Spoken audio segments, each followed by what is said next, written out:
Some of the content of Patriots Unfiltered may not be suitable for all audiences. Listener discretion is advised.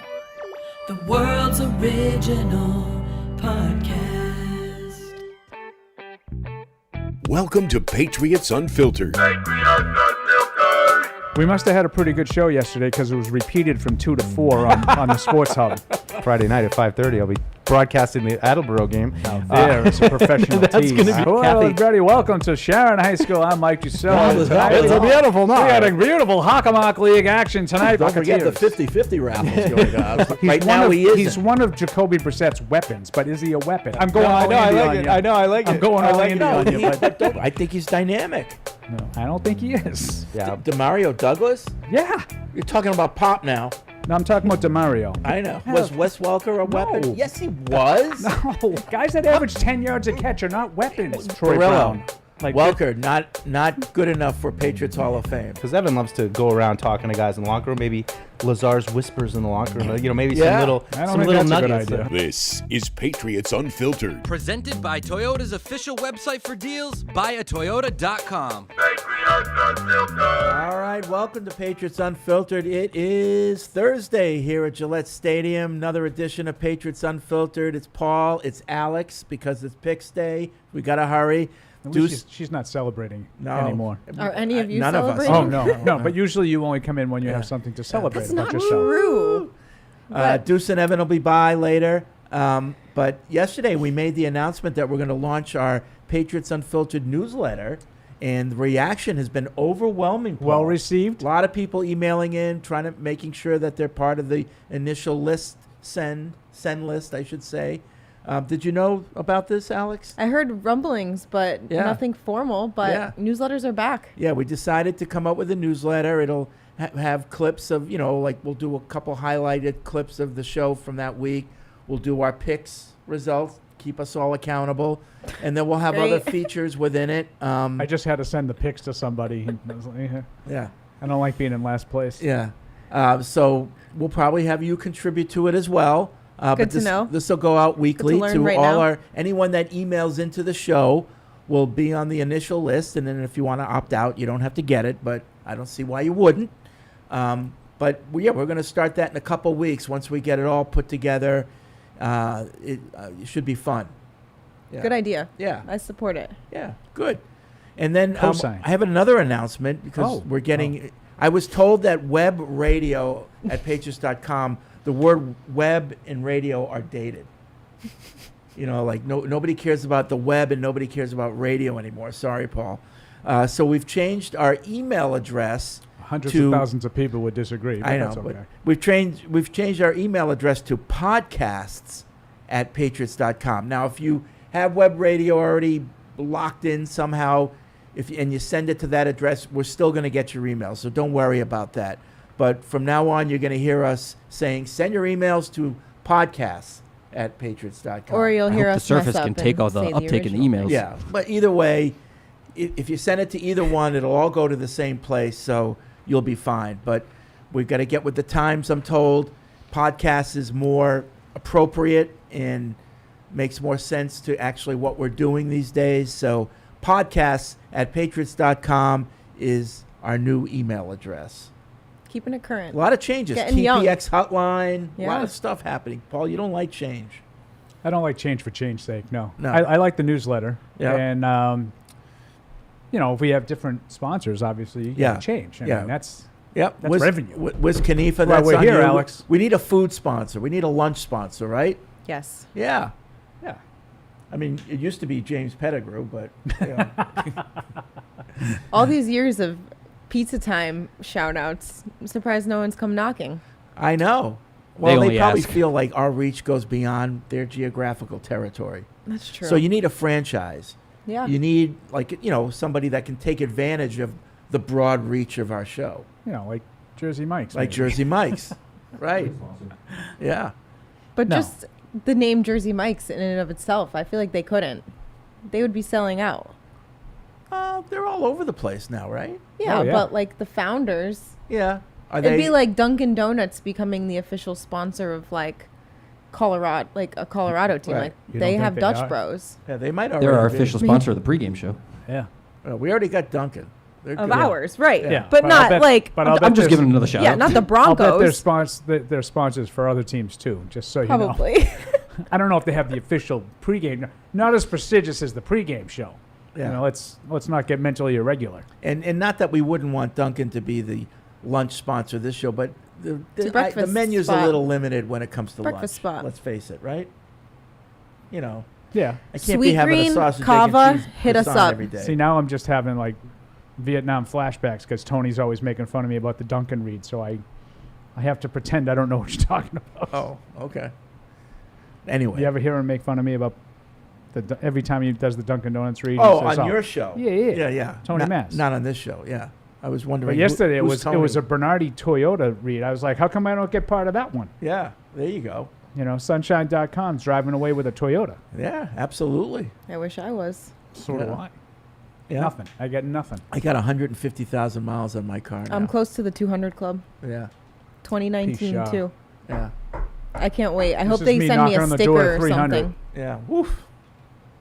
300. Do you get a little medallion in your grill like the Cadillacs have? Yeah, no, I get an engine light. I saw Toyota. I saw Toyota send someone a 400-mile club sticker. Really? Yeah, Ooh. very 400. cool. I'm striving I for don't that. think I'll make 400. Yeah. I'm hoping. Anyway, so Kenny, lunch sponsor and car sponsor, so we can transportation. all have new Yes. cars. And I'd like mine to be electric, please, because I have a long commute. All And right. because we can I don't need charge that. it for free in the parking lot. Yeah, exactly. Yeah, you can. That's a perk for you. That's what I mean. Yeah. Yeah. The rich get richer. Yeah. That's why there's so many Teslas now. Last couple I years. know. You got to get here early though. Those spots fill up quick. Yeah. Well, I do, Yeah. so I'm not worried about that. I do. All right. It is Thursday. We are talking about the Patriots game coming up in Santa Clara, to be exact, California, against the 49ers. And the practice reports, the first participation reports came out for both teams yesterday. No big surprises, would you say? Although Not great, you look though. at that Patriots report, and pretty much every offensive lineman is on it. you know? And I think that's going to be significant too. The Caden Wallace thing, you know, I'm not sure they're going to have even him available for this game. I guess he was pretty limited yesterday.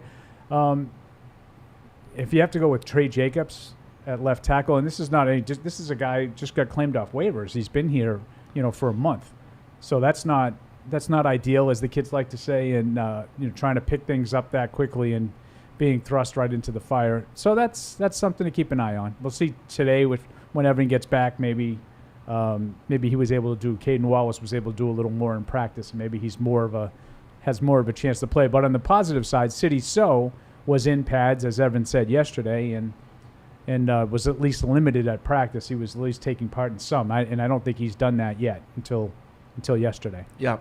So let's talk about this game a little bit, because I've seen some emails from people saying, okay, obviously 49ers have more talent, but what's the game plan? Like, you know, you still got to come up with a game plan. What's the strategy for the Patriots against this 49ers team? You know, and Make him go the long way. and I'm sure Evan and Deuce will want to chime in on this as well. But, you know, with the Jets, they definitely had a strategy, but it didn't work. Yeah, I mean, you want to limit big plays. You make them go the long way, and I think offensively, and Van Pelt spoke again this morning, and I think he reiterated the same stuff that he said last Friday after the game about sort of getting away from the run too quickly, not running it enough early in the game. So I'd be surprised if they didn't, you know, sort of refocus on starting on the ground. And they need a fast start. You can't fall behind this team But on the road. Especially going But do against you- Bosa. But do you worry, and I think this is what happened with the Jets game, and I don't really blame them too much. Do you worry that you go into that game having 2 games under your belt where you did establish the run? You do want to get a fast start. You don't want to have an early 3 and out. And you worry, like, if we just show our cards with the run, they're going to stop that. So we have to be a little bit, you know, creative there. I mean, that's the only thing that they've done at a reasonable level. I know. Is have those 2 running backs break tackles. So give them opportunities to break tackles and see if you can get off to get a scoring drive early in the game, and maybe take a lead, but you can't fall behind multiple scores right away the way they did against the Jets. It'll really snowball against this offense and this team, and then they run the ball so effectively, San Francisco, that even if they have a lead and they get conservative, they're still going to have a chance to continue their production. Even with McCaffrey out, they had this kid, what was he, a street free agent or a 7th-round pick or something like that? And he was an undrafted free agent a couple years ago. yeah, he was tearing it up last week. Yeah, because it's a good system, and they run it well. And, and give him credit, too. I mean, he was over 100 yards the first 2 weeks. I think he had 80-some-odd yards last week. Jordan Mason, give him, his props. He's run the ball well. Yep. So as we There's speak, Deuce. here comes Deuce, Patriot League champion. Hey, Matt, can we get the monitor turned on over here? Yeah.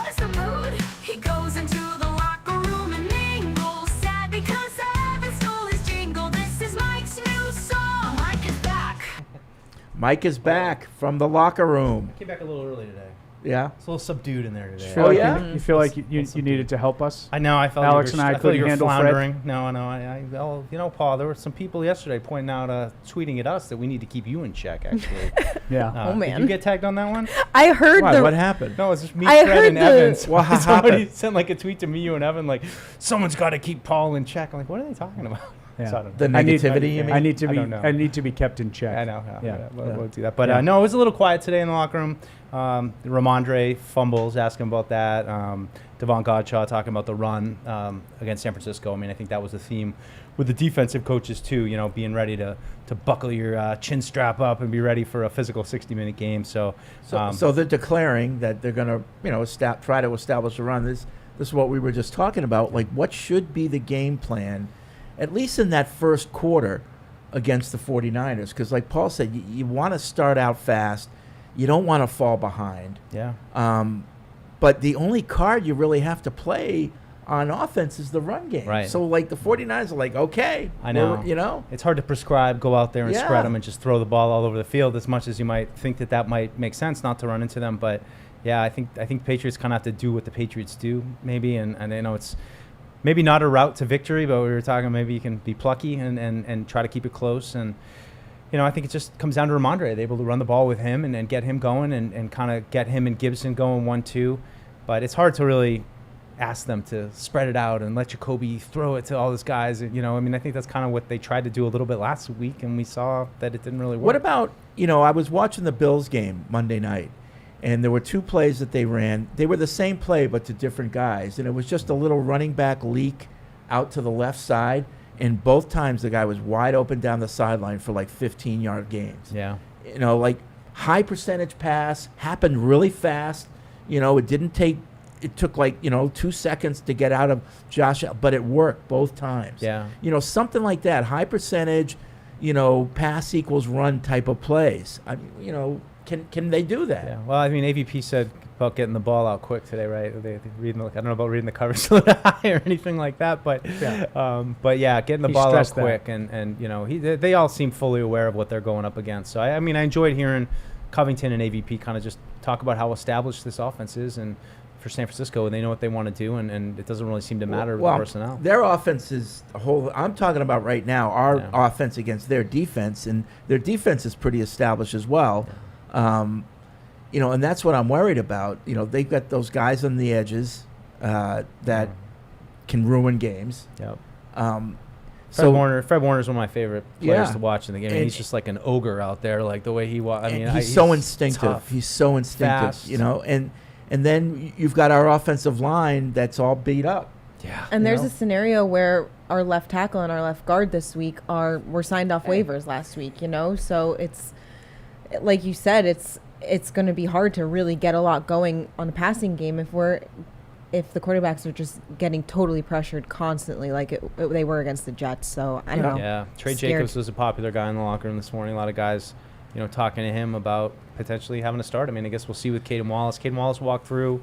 He wasn't limping or anything, no wrap on his knee. So I don't know. Maybe he's trending positively, but it doesn't seem like he's going to get a full dose of reps this week. So it just seems like whack-a-mole with the offensive line right now for a variety of, whether it was performance, whether it was dumb mistakes, now it's injuries.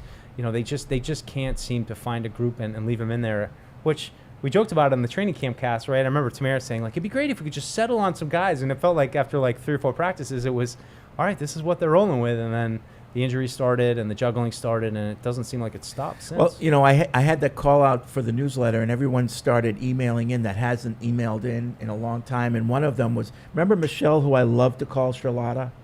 Oh, yeah. Yeah. Yeah. She emailed in, says, I haven't engaged since Andy left, but I haven't missed an episode. Oh, wow. Should I take that personally? I'm Should causing I? disengagement. Evidently, she was a little sweet on Andy. Or it's just a huge compliment Since the to Andy. Patriots-Jets game started at 2:20 on my side of the world, I almost spat out my morning coffee when Paul went off. I just gave you 2 names. I wholeheartedly agreed with him. More could have been done in the offseason in regards to the O-line, but for now, this is her line, and I wanted to get to this, because you just said it. Her line would be low at left tackle, Sow, Andrews, Onwenu at guard, and Wallace at right tackle. Yeah. And I kind of agree with that, although Wallace has the hurt knee. I don't even know if he's going to play. But I think, to me, that makes the most sense of where they could settle. Yep. I think that has the potential to be the best, but they're not. That's not ready. No. It's not ready. You got to get Low back. Wallace in the mix isn't first. Yeah. Yeah. I mean, could he be more ready at right tackle than he Sure. is at left tackle? sure, but like when he's ready, I'd be willing to do that. Yeah. Like this week, if you wanted to do it, would you move Robinson to left guard and put Onwenu at right guard and then have Wallace at right tackle? I don't know. Like, I don't know if that makes you better.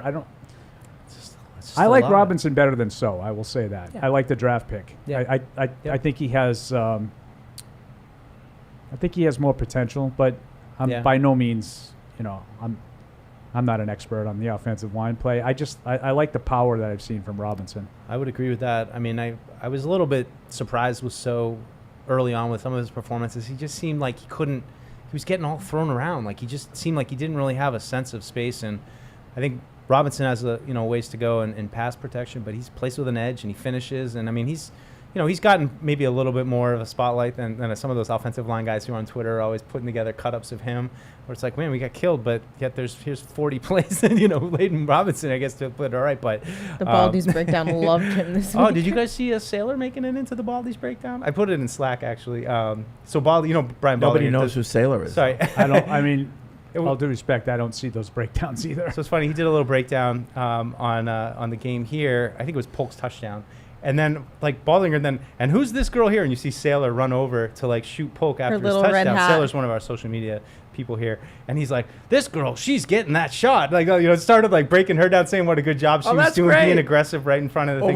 We gotta use that. Yeah. I put it in Slack. I'll recirculate it. No. I mean, on our social accounts, we need to share that. Oh, okay. Sailor doesn't love the spotlight, but she's been doing awesome stuff with the TikTok. Oh, yeah. She's Johnny on the spot. She's doing great with her TikTok. She did the arm wrestling, too, which I think did really well. Yep. She beat a few Patriots because she's, jacked. She's from Walpole. She's got big muscles, so she was able to knock off a couple of those big Patriots. But no, that was kind of cool. Yeah.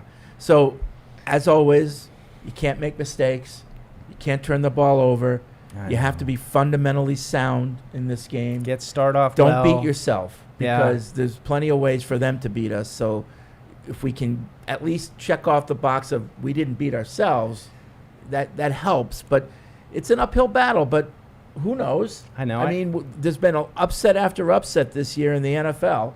I'm just kind of sick of being at the place where going into these games and Matt asks us for our pregame keys, and like I feel like I've been stuck in neutral for the last couple of years of like, just don't beat yourself. Like, just don't make the stupid mistakes. Nobody's expecting you to go out like, it'd be nice to be like, man, spread them and shred them. Like that's not going to be a key for this team.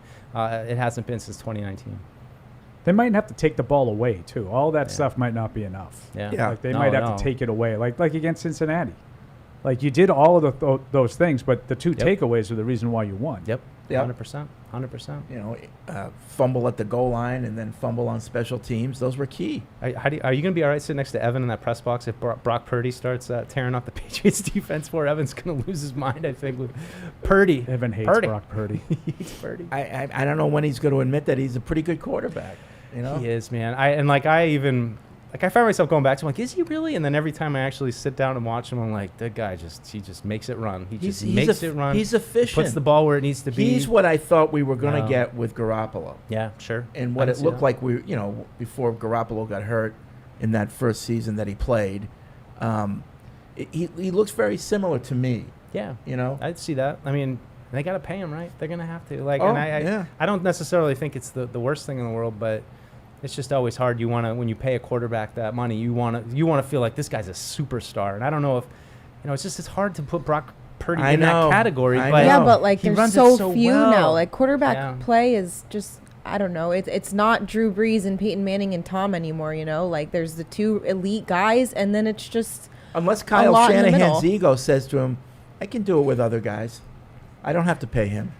Well, I feel like he looked for so long, and it just seems like this is a guy who's able to stay healthy, which Jimmy wasn't really able to do, and just giving him stability there. And how much do you value stability and experience now as he's stacking it? So, I mean, I have nothing bad to say about him. I think he's just an interesting player. I mean, did you guys ever feel that way about Brady? I mean, this probably not. I'm guessing no, because you guys watched all the practice and you probably had a sense that this guy's just good.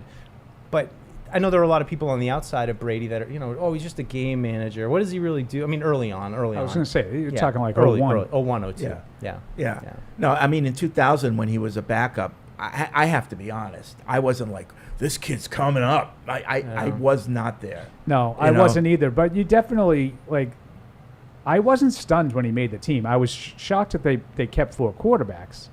But I wasn't really shocked that he was one of them. Because I thought he did show promise in his first training camp, but Fred's right. I mean, he was off the radar. We talk about all this stuff every day, just like we do now. We were doing it then, and none of us was saying, "Oh, yeah, this guy, he's the heir apparent. He's coming on." No. And even in 01, when he was markedly better than he was in 2000, still I wasn't thinking that way. And you got to remember back then, one of the first things that happened after Belichick became head coach is Kraft gave Bledsoe a big extension. And they had a big press conference at the basement of the Bank of Boston building because they were selling club seats at the time. And I remember the look on Belichick's face, this sour puss, because it's like... Yeah, but she didn't realize that was like Monday. Yeah. Well, no, but... Or Tuesday. Like, you could tell he wasn't 100% on board with the decision. Yeah. And quickly it changed. How quickly it changed. Yeah. So... But all the focus was on Bledsoe. That's my point. Yeah. There was no focus. Fred's right. Absolutely. I can imagine those would have been some good shows, though, Paul, if you had a spunky little co-host who was like, I'm telling you, Drew's in trouble. Yeah. Drew's going to have this kid nipping at his Well, I'm heel. glad that didn't happen because I would have really had a lot of clips that make me look really bad. You would have had to fight back. Because we didn't do that. And I would have definitely been defensive of Drew. What's this guy ever done? And I know the stupid stuff I would have been saying. So I'm glad that doesn't exist. And Fred will be here to back me up. It didn't take a lot of games for Brady, for me to say, you can't put Drew back in. No. Yeah. No, that was not a discussion either on this show back then because we were all in agreement. You got to keep him in. To me, it was like the Saints game. Was that because of just the vibe and how things were looking, and you don't want to break up the chemistry, or did you actually see no, Tom is a better quarterback than Drew at that point? Oh no, I didn't see it that way. I just thought that they were responding to him and they were winning. Yeah, and don't mess up. Drew a had good been thing. People forget Drew was not even available for 2 months. It wasn't even a question. Right. And then by the time he was, it was by the time he was, they were 6-2 or 7-1 or whatever. I think it was 6-2 in those 8 games, and I'm the biggest Drew supporter that there is, and I was like, you can't make the change now. Yeah. I mean, the only person who thought that you should was Drew. He didn't think he should lose his job due to injury. He had his boys in the media too, like Nick Cafardo and Ron Borges and Kevin Mannix. They all were loyal to him, but it wasn't like an outcry. No. No, it wasn't. I'm not diminishing the decision, but it wasn't that tough of a decision. Now, when he ends up going all the way and winning it all, I think it became a no-brainer. I think people I can't believe Bill had the guts and the foresight to trade Drew. No, there was only one thing to do once they won the Super Bowl. Yeah. Brady would have had to have fallen on his face in the playoffs for there to be any chance that Drew comes back to New England. and he didn't. Yeah. He won the Super Bowl and was the MVP. And they gave him, they redid his contract. There were some in the media that said, too soon. He's only done it 1 year. That was true. Yes. But I think also that was probably a good, obviously, I forgot a good that. So decision. they redid his contract after Heading 01. into the 02 season. So he had 1 year as a starter, 2 years in the league. Right. Did the Super Bowl, and they gave him a bump. They jumped gave him right a in. bump. Yeah. Do you think that was Bill's, or is that? I think it was Kraft and Bill. And when it Yeah. was smart economic, like if he had waited 4 years, the price would have been a hell of a lot more. Right. I mean, what would he have been making all the way back then as a sixth rounder? Nothing. Like Yeah, not. he was making nothing, Probably and they didn't really give him a huge contract. But it was, they didn't have to. It was 2 years ahead of time. It's Yeah. funny Or because maybe we 1 spent so year much at that time time. talking about maximizing quarterback on his rookie deal, and they were like, one Yeah. Super Bowl, and they're like, no. At that time, I think it was one. I think it was a 3-year deal Okay. that he signed, but I'd have to look it up. Maybe. And, at the time, Peyton Manning was the leader in the clubhouse, and he had been in the league a year ahead and he was going to sign, whatever he signed for was going to be huge. And they wanted to get in front of that, I think, and get this done before, somebody raises the market significantly like he did. Yeah. Oh, that's interesting. I didn't realize that. So anyway, back to current days. But I do think, Fred, back to the Niners. I know what your point is about the other team knows that you're going to run the ball and, you're setting yourself up. I mean, I don't think that they know you're going to run the ball any more than anybody else that they've faced so far has known it, and they've been able to do it in the first two games. To me, it's about the start. And, the throws that you're talking about, to me, are runs. Right. If they want to do that, that's fine. Like, if you want to, see if you can jumpstart things. But, I talk about this all the time. A nice little play action on first down. They did that against the Jets, and it didn't work. But I'm not saying that just because it didn't work against the Jets, you should just get away from it. I think those plays that Fred described that the Bills used, those can be like running plays that can get your offense going. Yeah, you wonder, too, if Ramondre gets into a rhythm a little bit, too. You know what I mean? Like, just not – like, it just felt like they were cold in the beginning and they didn't really have something – like, I like him when he starts get going and gets a couple carries and, you feel like, all right, he's involved. I mean, I think that's a general thing with most teams, trying to get your best pieces involved early, and maybe that's part of the problem last week, not getting him involved more. Well, yeah, it could be. Sticking on Ramondre, he's been upfront about the fumbling issue, as has his coach. What if he does fumble again? Like, what do we do here? Yeah.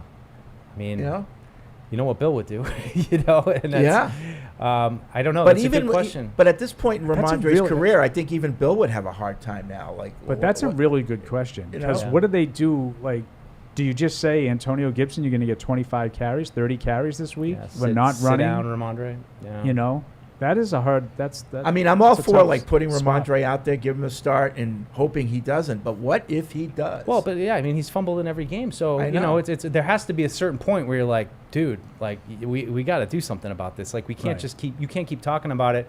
He was good in the locker room today, though. He answered a bunch of questions, and then one of the reporters who was walking away was just like, sorry, man, we didn't. And he's like, no, I put it on tape. I got an answer for it. So he's got a good attitude about it, at least as far as that. But the proof's in the pudding, and we all know how important turnovers are in this game. And there'd be nothing worse than to come out of this game and feel like another Ramondre fumble. Like, how do you? It's a good challenge for Mayo. I think one of the things we talked about it is, you get into the end of your run, realizing when the fight's over and just doubling up on the ball and Double in trouble. Double in trouble. And just calling it a day. He's got to do something. So, when you say, what do you do? Like, it's so different. Like, Bill could bench him, right? Not because Bill had the gravitas to bench him, but that's what he did. he could go. No, but he could go to a game and just say, well, we're going to throw the ball 50 times today. Right. And Do you know what I mean? No longer have that luxury. The double Right. secret probation benching. So Stephen Ridley fumbles the ball. Well, you know what, Stephen, go over there and sit down. Tom's going to throw it 50 times today because that's what we want to do today. Yeah, Danny Woodhead's going to play. Do you know what I mean? It makes it a little bit easier. They don't have that varied of a game plan to fall back on. Yeah. They have to run the ball. Yeah. I mean, you're not going to go out and what did they run the ball like 9 times the other night? 9. They're not going to win games doing that. Now, No. I know that probably sounds funny from me, of all people, but this offense this is them, right. cannot sustain 35, 40 passes Yeah. with the state of the offensive line right now. Yeah. Speaking of the state By of the, design. Speaking of the state of the offensive line, Nathan in New York writes in. First, he says, "Love the newsletter idea. Sign me up." And by the way, if you email the show, you're signed up. Or if you have emailed the show in the past, you're signed up. So, What's Alex going to do? What are you going to do? What's your contribution to the newsletter Yeah. going to be? I don't know. Maybe like a little lifestyle minute at the bottom, or Food? it has to pertain to the show, though. How's Okay. it pertaining? You know, because Was it pertaining- pertaining? you're Yeah, right. pertaining. It's not Was a it Patriots regarding? newsletter. Right. It's a PU It's a newsletter. PU. It has to pertain to the show somehow. But anyway, Nathan says, regarding the offensive line, this all goes back to Bill's attempt to modernize the offense in 2022. Letting Ted Karras, Shaq Mason go, then signing or drafting Cole Strange may have been hubris, but it was also an attempt to get more athletic on the line so they could run more stretch plays. 3 years later, the offensive line is a mess. The coach and the quarterback are off the team, and they still can't run outside zone. Once again, this is all Matt Patricia's fault. Kidding, kind of. A real offensive coordinator would have told Bill to stop meddling. Well, I feel like they're neither here nor there with it. Like, I agree with the point about Cole Strange, but then you also have Micah Wenyu, who you have chosen to retain as well. So they made a couple moves to do that kind of thing, but then you still have kind of 1 foot in the outside zone system and 1 foot still in the power zone. So I don't know. So I don't know how they're going to pull it all together. I totally agree. I think that the idea that they had was very good. I think that they needed to change the offense. I think that their execution of it was very bad. And Cole Strange starts that because, yes, the idea of an athletic guard over a Shaq Mason or Ted Karras makes some sense, but it doesn't matter if he's not as good as those guys. So that's where I think they failed, is the execution. And then Belichick, I think, compounded that by putting Patricia in a spot that he wasn't really qualified for. So now he's trying to implement the new system, and he doesn't really know the new system Right. well enough to do it. So While also coaching the offensive line. I think, again, I fall back on the Brian Hoyer stuff yeah. from the summer, and talking to Brian a little bit about it. That, like, this is what they were doing. This is what we were trying to do. And it wasn't a bad move to say we got to get away from that, sort of tried and true Josh McDaniels, Yeah. Charlie Weiss, Ron Earhart offense. But they didn't necessarily, A, have the people to implement it. That's the most important part. And B, the personnel. Yeah. So I think that's where they fought. And the email is exactly right. That's why they're still sort of searching for those pieces, because Bill didn't get the right ones. Yeah. Can I throw a little take out there? I'll be right Kind of back. a take. It's We kind got of a a take take. development. Well, where Fred goes, I can lay Is this this going to out. be long enough for Mike to have to assume the host duties? He'll be good. Okay. I'll be right back. All All right. right. That could be part of the newsletter too. Where does Fred go when he does? Actually, have you watched Jaws yet? That should be No. the newsletter. We watch Jaws with her, and then we like kind of do like a live running blog of like Alex's commentary Yeah. about Jaws. My thoughts. Okay. No, this is my take, and it's good I'm that in. Alex is here I'm in. too. Let's do it. So, we kind of talked, and I think it was kind of specific to the Celtics last year, but generally talking about modern sports teams that are kind of wishy-washy, like week to week. Like sometimes you just like, and we kind of, I think, have talked about it being maybe this younger generation of like, it's hard to find teams right now, it feels like. There's some of them, but not a lot, that are locked in 17 games, night after night. They're locked in. And I just wonder if we're seeing that a little bit in the NFL now, too, with some of these results that we've had, and even relating it to the Patriots the other night, where it was like, I'm having a lot of conversations. Is this who they are? And I think you could say, well, it was a bad night, but I also think that you're seeing that a lot more in sports. And I mean, maybe you can speak to it a little bit with the Celtics, where some nights you're just like, what's going on out there? Like, and even some of the teams in the NFL too. I mean, not Kansas City. Kansas City seems to always, have that clutch gene, but I'm finding more and more with some of these modern professional sports teams that they don't seem to bring it every night. You've seen it, and that's when they have to have the clutch gene against teams that you wouldn't necessarily think they'd need it. And the Celtics did the same thing. Like, they went through the playoffs, and it was a breeze every series, but there were these closer than you would have thought games. Like the Indiana series. Indiana stinks, and they were missing their best player. And here they are, like 3 out of the 4 games are going down to the last possession. But they were better, and that's what Kansas City, I think, did the other night. Yeah. They just found a way to win because they were a little bit better. And they got the lucky break with the no pass interference at the end. And I don't think that's insignificant. That's part of it. That's part of it. I just think like teams like the Patriots back in the day had killers like Brady or Willie, just guys that you knew they were locked in every single night and they were making sure everybody else was locked in. And I'm having a hard time finding a lot of teams like that right now in modern sports. Like I don't know what your experience is like watching the Celtics game in and game out. If there are games where you're just like, why are they like, this isn't them, I think those games happen more frequently. I would say last season for the Celtics, not as much. For 2 seconds, we're talking definitely about the Celtics? No, we're talking throughout it's the an NBA. NFL. Yeah. It's an NFL topic. All right. I promise I didn't bring up basketball as Mike. But I don't know. It's just like also hard for me to like really think they were. I think the Patriots teams you're talking about were just ready to go, and they just didn't look ready this week. Chalk it up to maybe only having walkthroughs all week, and maybe like touching Totally back fair. on the Ramondre situation we were just talking about. Like maybe that's why they didn't come out of the gates just pounding. Like how ready can you get when you don't practice all week? It's a short week. You're traveling. I don't know. I'm not. Injuries. No, I get it. And I also think there's nobody that has more respect for like the 03-04 Patriots than me and Fred. Yeah. I mean, we're not alone, but I'm just saying we have a tremendous amount of respect. I think you're forgetting some of the incredibly oddly difficult games of that era. No, that's fair. Like going down to Miami and losing on a Monday night game to a 2-win team late in the season. Going to Houston, first ever game against the Houston Texans. Like you find yourself in overtime against this terrible team. Now, generally they found a way to win those games, but it happens. Yeah. Like it's hard to have, like, you're at full throttle for 17 games. Was that the Ben Watson? Who was Daniel Graham? Daniel caught a Graham tying game. touchdown. Right. On a 4th down at the end of the game.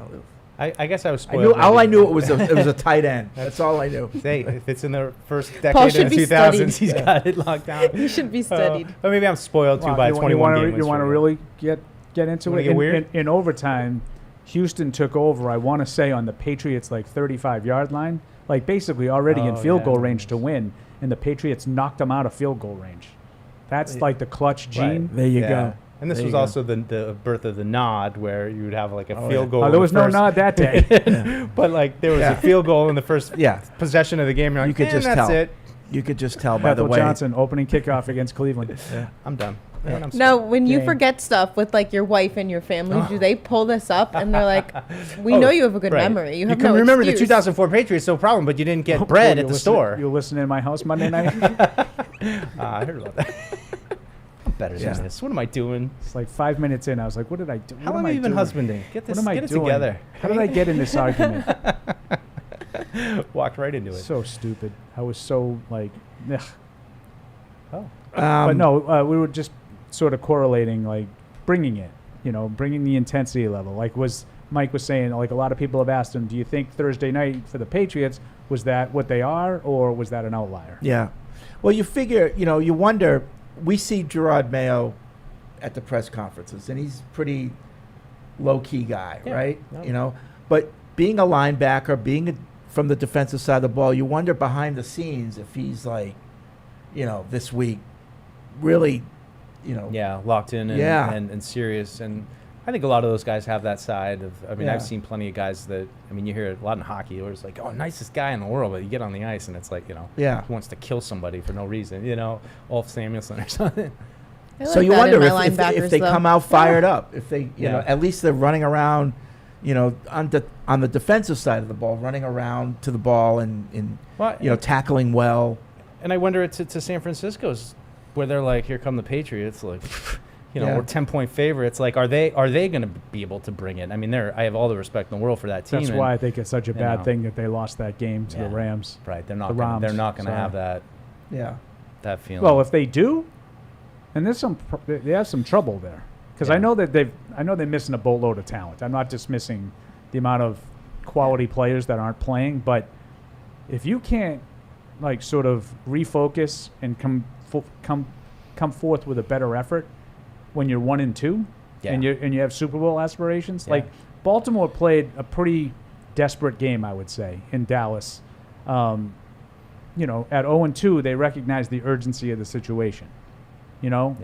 They didn't play great for 60 minutes. They were sloppy in the fourth quarter, but I thought the urgency was apparent when you watch the game. Physical Ravens football, right? Yeah. I would expect to see that from San Francisco. Yeah. Because they're 1-2. You just can't lose all these games early in the season. Especially this And not one. to us. Yeah. No. And No disrespect to anybody. But And those look are at their games that division they right should win. now. Seattle's 3-0, Yes. right? Yes. The Rams are, Rams playing a beat little them once. better. I mean, Yep. for whatever it's worth. But So they're still. going to be in a dogfight. Every win is critical. Rob in the UK writes in, on Wednesday's show, Paul said something that I've been thinking about, and that is the roster that we have is not a good one, and that it falls on Bill. I don't see many players on ours that other teams would really look at and say, this player will make our starting lineup better. There may be a few that will strengthen teams, but we wouldn't get much in trade capital for them, in my opinion, anyway. Okay? On more of a statement than a question. On Drake Maye, if they are setting up an alternative playbook for him, how does that affect the other players on offense? Won't everyone then have to learn a new playbook? Well, that was, we were talking about that, how different would the offense look once Maye gets in there? And if they are doing that, like I said, it's going to be tough on all the players. Like, they're out there, Yeah, and I think it's more they would call some different plays, maybe that Maye is, more suited for. But back to Alex Van Pelt today, I thought Karen Gregian asked a really good question about sort of, do you tailor your system to your quarterback, or does your quarterback have to get up to speed on your system? And Alex, very unequivocally. yes, good word. Good word. And I'm going to use my Jacoby Brissett unequivocally. Did I say that right? Is that the right word? What is it? Unequivocally? Is that the right word? Which he makes me laugh every single time he does that. On He's one such a side, good guy. he knows. Like, you know this. Come on, dude. I know. Yeah, of course. It's always right. So Right, obviously he knows the word. Right, I think right. he just has fun with it. So Trying to expand his vocabulary. So Van Pelt said, very strongly, no, if you have a run and shoot quarterback, you run the run and shoot. Like, you can't just put a square peg in a round hole. But what I wanted there was a follow-up. So do you feel like you have two guys in Brissett and Maye that are well-suited for your system? Or do you think there's differences between what Right. those two guys do? But Nobody, yeah. No, Paul got very mad right at that. Like, just, right at someone. I think Chris Price jumped in with another question. Paul was. I was trying to be nice. Well, that's the thing, like, I But understand, the like, 75th, how many fumbles does Ramondre Stevenson have? Question of the week. no, I understand, like, you go into a press conference prepared with a question that you want to ask, Yeah. hopefully based on something you want to write, but you need to call an audible sometimes. Yeah. Like, you need to listen to what he's saying and Right. follow up, and Right. they don't do that. And that is what makes the job hard. yeah. Like, because you can't script everything. You have to react. Did they teach you that in J school? I mean, What, to I'm listen not to being what the fishy. answers are? Yeah, No, right, no, but how to, right. I mean, how to Yes. craft questions, and how to. Yeah, and I'm not good at it. follow And, up with and, stuff. and you got to bear witness to me being a moron today. Oh, you're bringing it up. I didn't oh, think yeah, you were going to bring I this up didn't think you were being publicly. a moron. I just saw you. very, trying to get very some, rare Tell for the me. You know how story. You had a you know- one-on-one. Yeah, you know how I like to sort of poke fun at my colleagues from time to time. Well, I'm calling myself out today for being an idiot. I was talking to Drew Wilkins, who's the outside linebackers coach, and I was sort of asking more inside linebacker related questions. But in your defense, they Yeah. dabble. They all kind of, and it seems like they're all kind of. Well, I kind of looked at Tavai as a Yeah. guy that probably, has some responsibilities in both. Yeah. Dante Hightower adjuster. inside Yep. and Drew Wilkins outside, but really not. And I kind of, he couldn't have been better. Drew Wilkins couldn't have He's a been great better. guy. He was Yeah. really nice, and I joked around. I think Mike caught the end of it. Yeah. I sort of I was prefaced my embarrassed. question I by had to saying, walk I away, don't. and, like, this is a train wreck. I can't believe Secondhand I embarrassment. can't believe I work with this guy. But I prefaced it by saying, I don't pretend to know all the X's and O's. I don't carry myself like one of those guys. And then when he started answering the question, and I immediately he goes that's kind of more of a question for Dante. And I said, hey, I told you I wasn't an all 22. Inside, outside linebacker. What's the difference? I don't get it. I'm just a caveman. So yeah, I was. I I like to think I'm better than that, but I'm a moron today. Well, That's pretty dumb. I was in on Hightower, and somebody asked him about Tavai, and I had a Probably would have been good to be. Well, I had a You follow-up should have question swapped too, places. because he talked about him, being that adjuster role, as they call it, going from off the ball to the edge. And I followed up and just said, "You're somebody who did both of those. What was the hardest part of going back and forth?" And he had, good response, talking about the difficulty of having to get guys lined up, and there's a lot more on the plate when you move inside and have to run the defense like. Yeah, my only saving grace is I was by myself.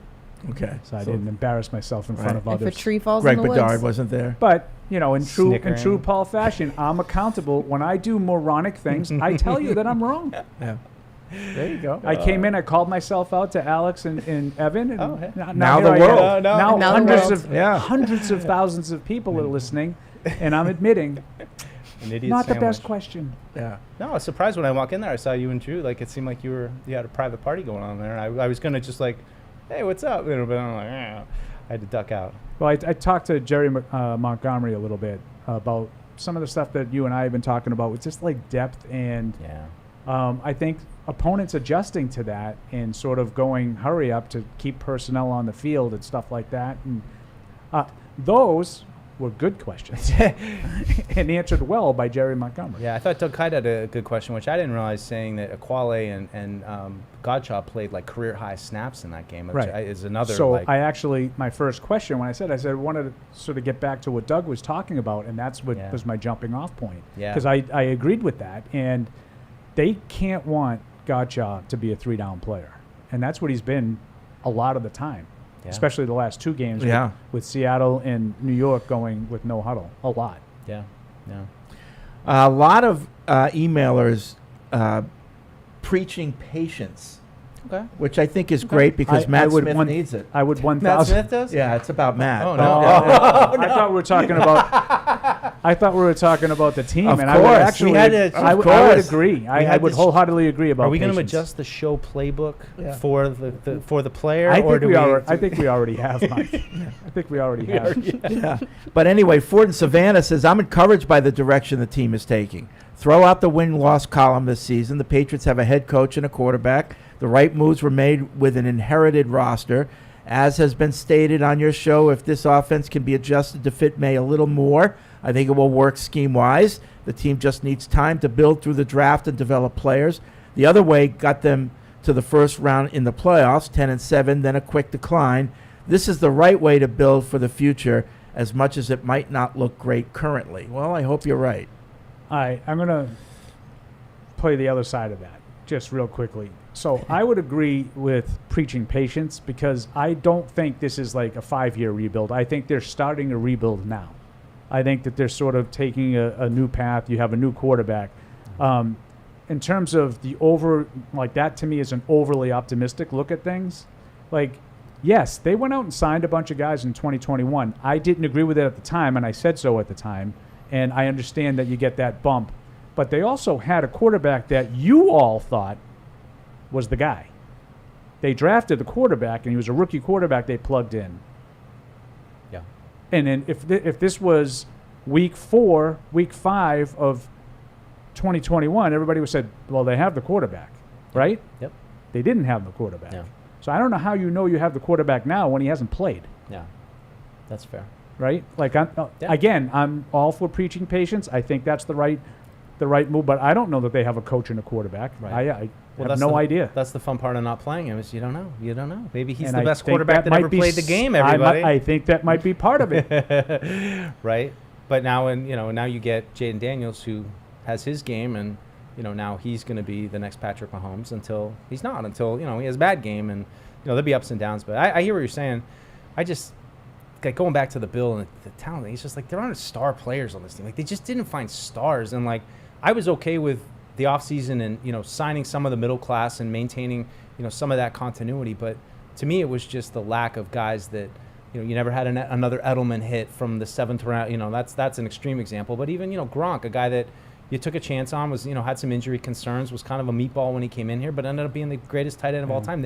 Those moves dried up. They stopped happening That after. to me was an underrated part of the Bill losing the touch. Like every guy that he sort of rolled the dice on, there was a good amount of them. They almost all hit. Then all of a sudden they just, all of a sudden we're going to take Dominique Easley in the first round, even though he tore his ACL twice. But he'll be healthy for us. Yeah. Right. Except for he wasn't. Yeah. Right. That was kind of the start of it in that 14 range. And I mean, they had, look, Joe Tooney, which still makes me sick. Well, that was the beginning of the best end of guard the in offensive in the line. league get away. Yep.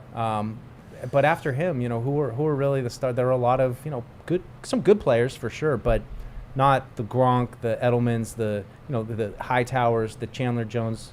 Chandler, see, I got that good. Yep. I'm working on it. I'm working with the coach on that. Yep. Jake writes in. Linguistics. Chocolate. Writing in to express how happy I am to hear Van Pelt say he would be tailoring the offense to the quarterback. Yeah.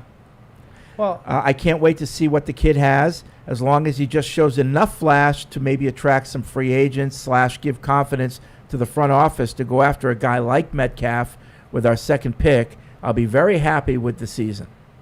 I think that's the push and pull right now is there's a belief out there, for whatever reason, that Alex Van Pelt is stuck in an old system. He's rigid in his ways, and he will not adapt, and that is why he hasn't got an offensive coordinator job until now. And, when you hear from Alex Van Pelt, what he says is that, he seems like he's willing to be flexible, but that's kind of the push and pull right now, that people don't trust Alex Van Pelt to do different than what he has been doing. Yeah. So he's going to have to prove it with Drake May. Yeah, I can't. I mean, you'd have to be beyond stubborn to not have a guy that you pick third overall and say, okay, here's what he's good at. Yeah. This is what we're going to do. Yeah, right. I can't imagine that would be his mindset, to be anything but that. But anyway, we'll see. Maybe as soon as a couple weeks. Todd's in North Carolina. What's up, Todd? Hey, Todd. Todd is not there from North Carolina. He'll call back. Do you guys know where this footage is from? It looks like one of our Nobody Miami. knows what you're talking about, Mike. Looks like one of our Miami trips. Looks like Miami. Does it? Nobody knows what you're talking about. Scott. It's just Scott Zola swimming in a pool. We've got a monitor in the We're watching studio. one and of you've my got shows. Can we get a video Zolak on and the video? Bertrand, and it's got a picture of They Zolak. just always show like us old Rooftop B-roll. pool in Miami. Zolak swimming. Yeah, I'm pretty sure I've been in that pool. Yeah. So where you I think that's one of the places that we've stayed down there. I don't know if it's Lauderdale or outside You've gone to Miami. for a Miami game. Fancy. Jack in Ann Arbor says, I drive a 25-year-old car. Good. It has 167,000 miles on, no rust. I replaced the engine once. I have no plans to buy a new car anytime soon. Any economist will tell you that the cheapest car to own is the one you already own. Amen. Mm-hmm. I've only had 3 cars That's in my why life. I have 250,000 miles Yeah. on my car. Good. I got Because one. it's cheap-ish. I got 120-ish. Yeah. I've only had 3 cars my whole life. Me too. That's it. That's it? 3 cars in your life? Yep. Yeah, this is my 4th. Yeah. I'm a little older than you, Yeah. so No, that's, it's pretty that's good. in line. It's pretty I would good. probably still be on my first car, honestly, if my mom didn't total it on me my first year at college. What? Wow, your Yeah. mom totaled Why? it. She totaled it on me, and then I had to buy myself a new one. Wow. And then Yeah. she kicked you off of your Verizon And then they plan. kicked me off the phone plan, Oh too. my God. The phone plan. That just happened. It's a new development. In the locker room, and Alex was like, I don't know what The to day has do." come. Officially I independent. mean, so that's a thing? I can kick my kids off the phone plan? I guess. Well, I'll it look took forward to that. it took my stepdad 29 years for me, so I have my dad on my plan now, so maybe Will can put you on his plan. Remember Rocky Rakovic? Yes. He absolutely. just emailed in. Everyone's emailing in now. All the greats. All the We're old hearing friends. from all the greats. What are you doing? Rocky went from intern here to Playboy editor. Playboy. Yeah. wow, Yeah. Another one who left me behind. not bad. He says this summer it seemed as if some free agents and trade targets were reticent to come to Foxborough because of the uncertainty Good word, surrounding the Rocky. team. Reticent. Do you think the first few weeks have improved our chances of attracting talent? Also, Fred, let's go back to Edwards Steakhouse. It wasn't Edwards, it was Arthur's, Rocky. Arthur's. And I think they're Arthur's. closed. I don't think they opened up again. Did you go to Arthur's with Rocky? Yeah. Oh, yeah. How'd that happen? I met him there. Oh, okay. I was in town and we met up. and- I've actually never been to Arthur's. Oh, it was great. Great. Where was it? Was that Hoboken. Hoboken. Hoboken. Arthur's The was Bolkin. when I first started going, they had 2 things on the menu: a 24-ounce ribeye and a 48-ounce ribeye. That's it. You know, Steak or more steak. And a Not even a salad. fillet. And like what is a roll? wedge salad. they had the roll. wedge Oh, yeah. salad. They The had wedge. beer, like 2 pints of beer. It was just I love places Sounds like a like great that. American Cheesecake. It is establishment. permanently closed. yeah, it's- Permanently closed. Yep, Their menu was just too Fred used to restrictive. call it arteries. arteries. Well, it's like it sounds like the cheeseburger place. Like, you want steak? Steak, steak, steak. Pepsi. We went with Scalavino once, and he ordered his steak well done. I said to the Before his I said veggie to the dips? waiter, "We're gonna need a moment."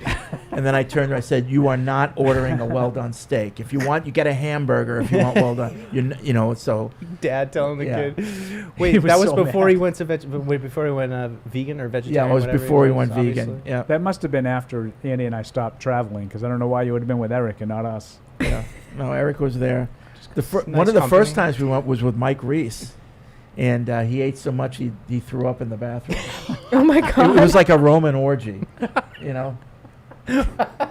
Mike Reese. Because he went with a 48-ounce steak. And Oh. like just We I'm went. sure he didn't go with the 48 ouncer. We went with a The guy. old 96er. We went with Can a you guy put it down or from, what? from the old BCN. You know, before it was 98.5, BCN had it was the rock radio, Patriots rock radio, and this guy, one of the engineers, Mike, I think his name. Oh, no. Mike Perry. No, not Mike Perry. Before him, Oh, I think I know who you're talking who was about. the guy? Big guy.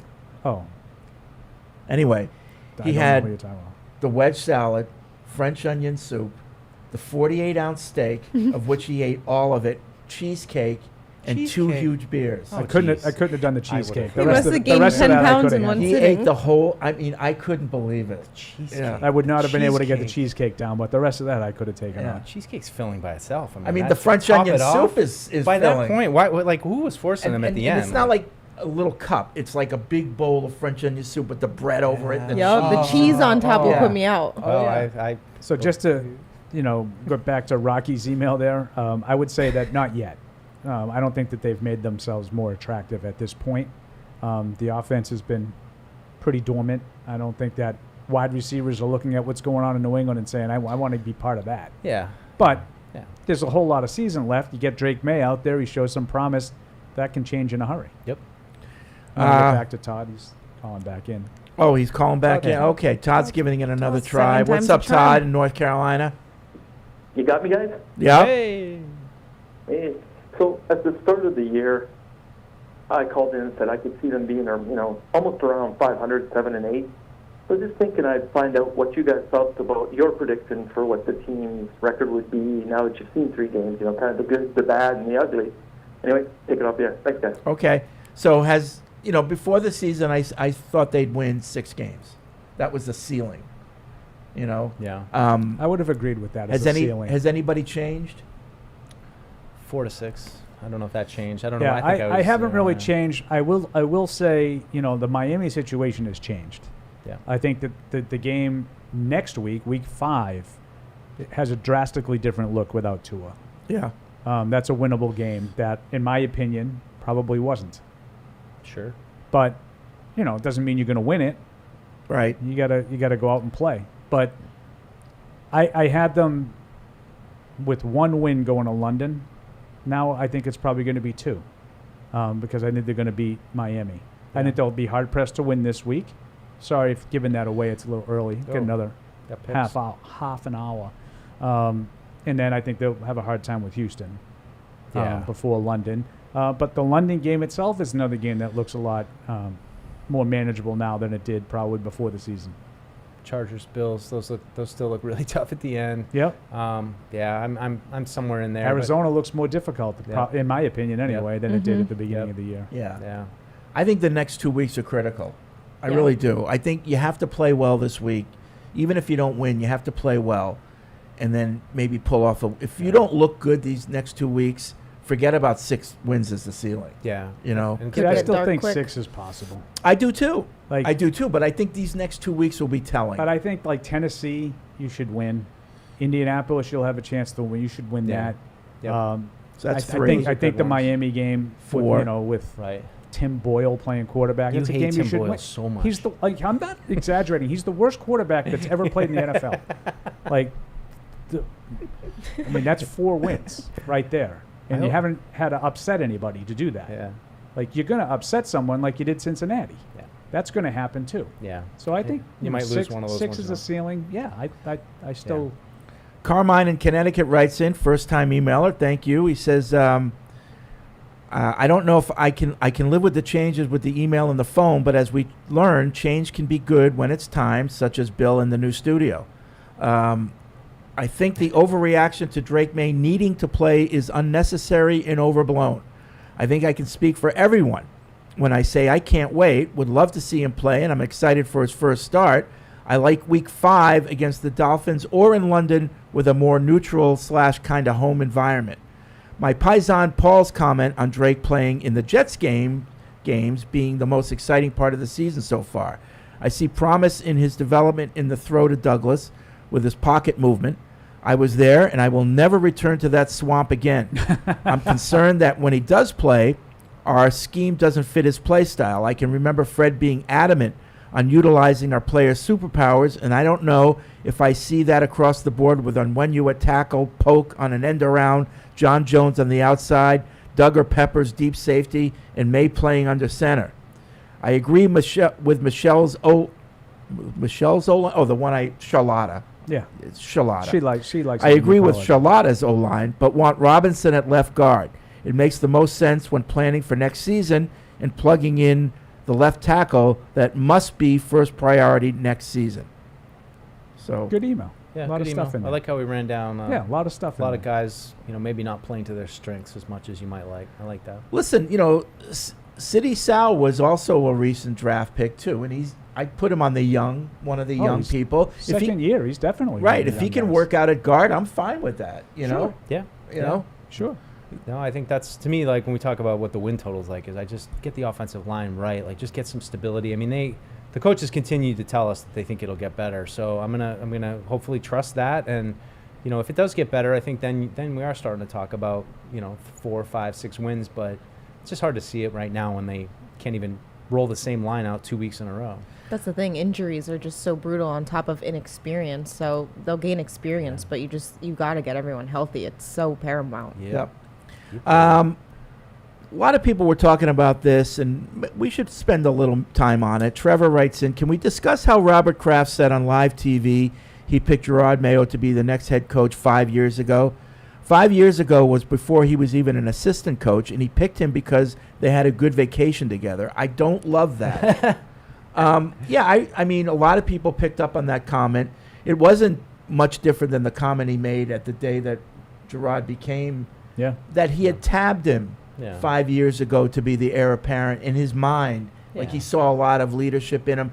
That doesn't mean like 5 years ago that it was a done deal. But I think that's who he identified at the time. And things could have changed 5 years after. Apparently they didn't, because he ended up naming him head coach. But I don't have any problem on the face of it, like saying this is a guy that can be our next head coach. Yeah. And then over the next 5 years, he makes that instinct, he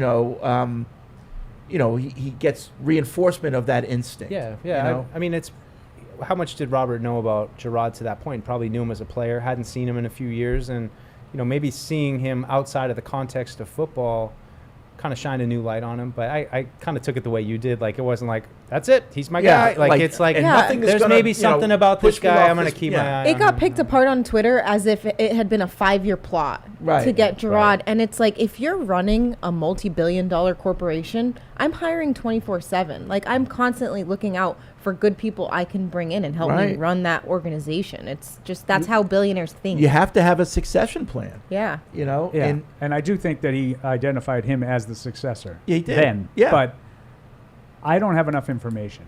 I need to know why. Because Bill was in his 70s? No. Not why he needed a succession plan. I totally agree with everything you just said. That was good. That was Paul-like snark. I like it. I'm picking some stuff up here. I need to know why he picked Gerard 5 years ago. What in this trip to Israel did Gerard do that led him to believe this is my successor? Kraft he hasn't really gotten and into Mayo that. Go together. Thank you. That's true. Yep. But identifying a guy and saying, okay, I can see him being my next head coach. Yeah, that makes sense. Yeah, and he talked a lot about, he sort of did that with Bill Belichick back in '96. He did. Didn't follow his instinct and always regretted it. Yep. Yeah. Yeah. Yep, he thought it was too close to Parcells. And I remember on the day that on the day that Parcells left, Kraft drove out in a car with Belichick to have a conversation. And I'm sure in the car he said, I really like you, but I just can't pull the trigger now because I got to get away from the shadow of Bill Parcells. Yeah.